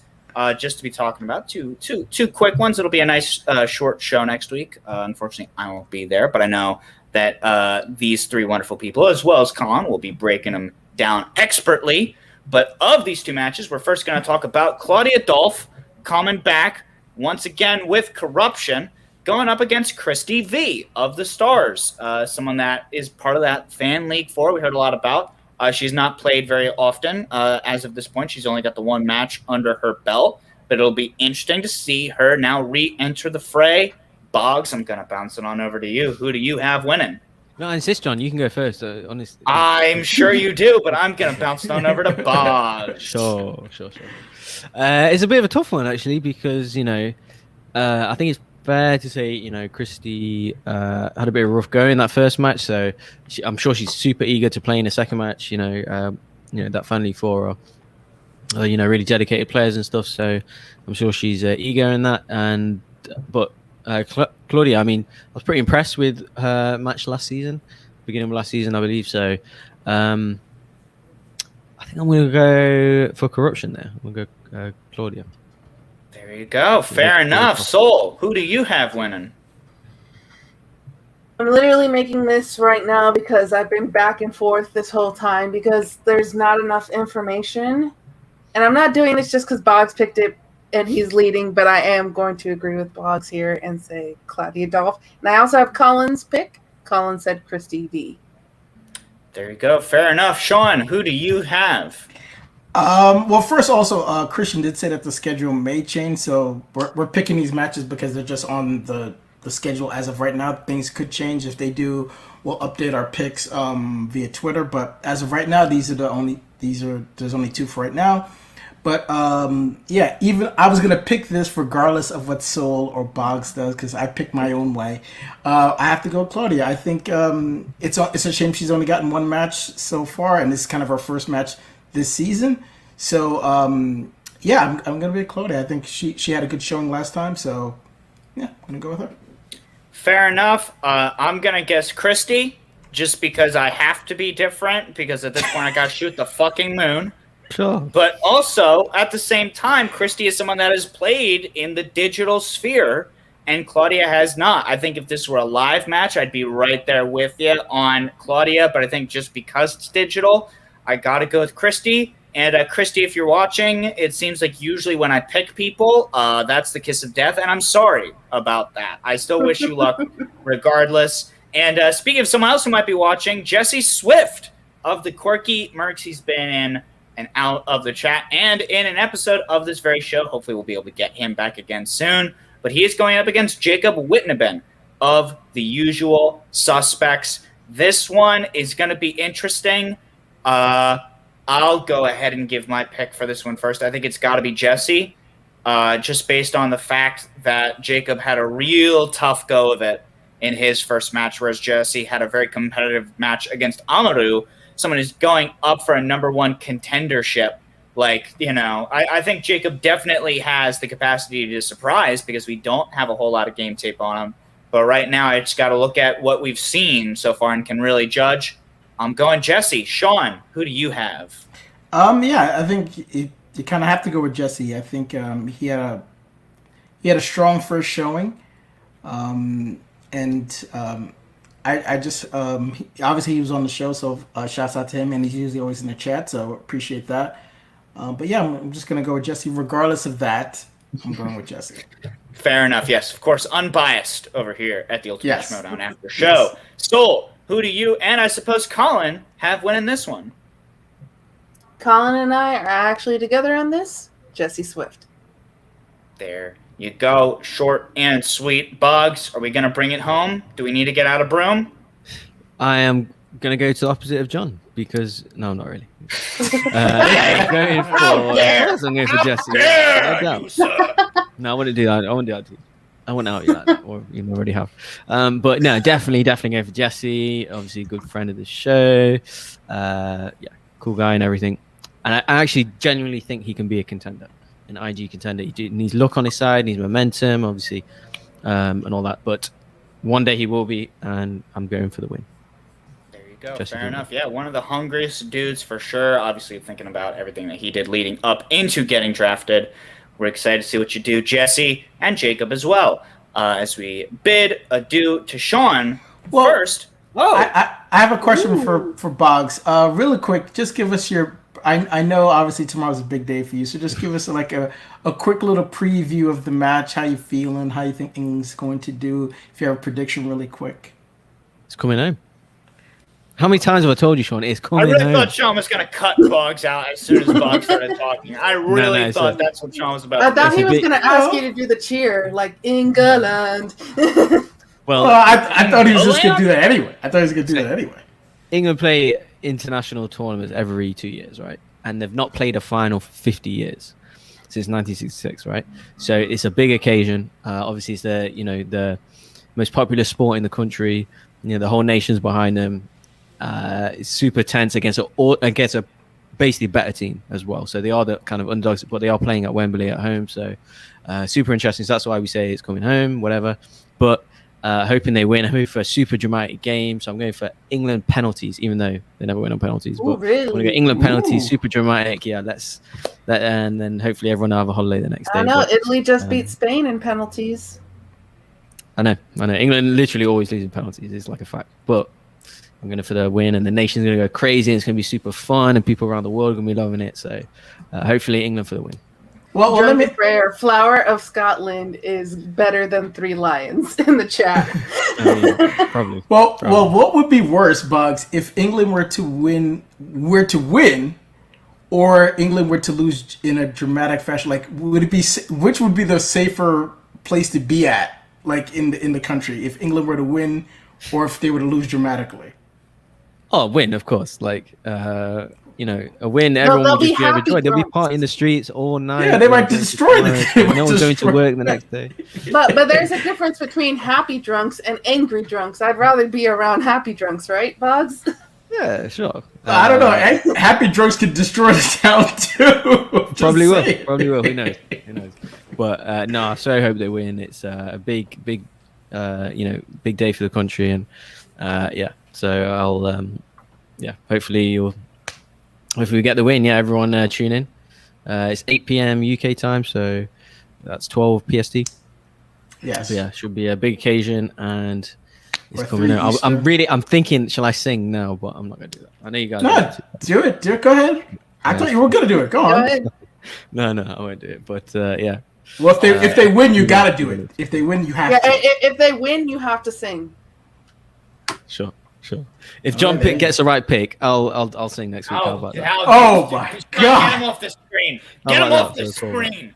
I can't do that. Well, I could, but I won't. How about that? Well, gang, heck of an episode. We got some matches. We got some great guest insights, and we even got a couple dunks on me. What more could you want from a show than that? I'll tell you what. Some Streamlabs, some super chats, some more Discord questions, all of that interaction from you all. We love it so much. We super appreciate it, including all of you who have been in the live chat joining us as we've been breaking everything down. If you don't mind, once this episode is no longer live, go ahead and like the video and leave a comment down below. We love seeing them, and that's why we read them out at the beginning of each episode every single week. Even though I won't be there next week, I promise you I'll know. I'll know if you commented, and I'll be cross. As I bounce it on over to Soul, thank you so much for continuing to keep this show on its damn legs. Soul, honestly, you're part of the reason we get anything done around here. Where can the people find you should you wish to be found by the people? I don't know about that, but you can follow me at SoulGovin on Twitter. You can also follow the Pop Culture Universe Twitter. I think it's called Pop C Universe. So go check that out. And then, go check us out on Pop Culture Universe, doing some Bad Batch, doing some Loki. We just did a trailer reaction to The Witcher Season 2. So toss a coin to your Witcher.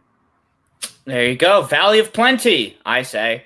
And then Bugs, of course, in more ways than one, the MVP of the Ultimate Schmoedown Aftershow. What would you like to plug this time around?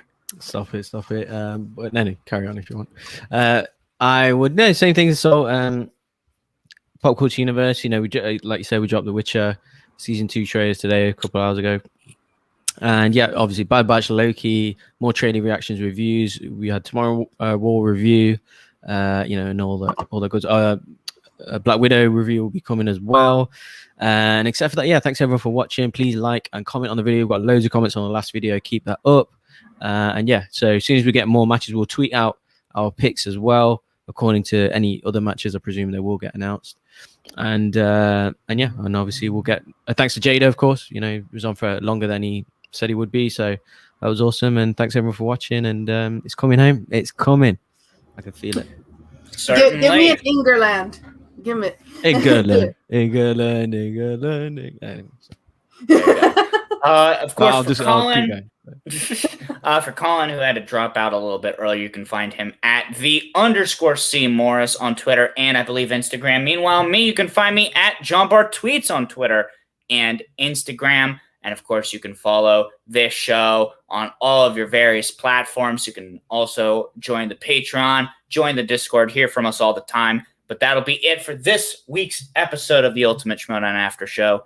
We, and by we I mean the royal we, mostly just Boggs and Soul, will see you next week. Have a good rest of your Saturday. Good night.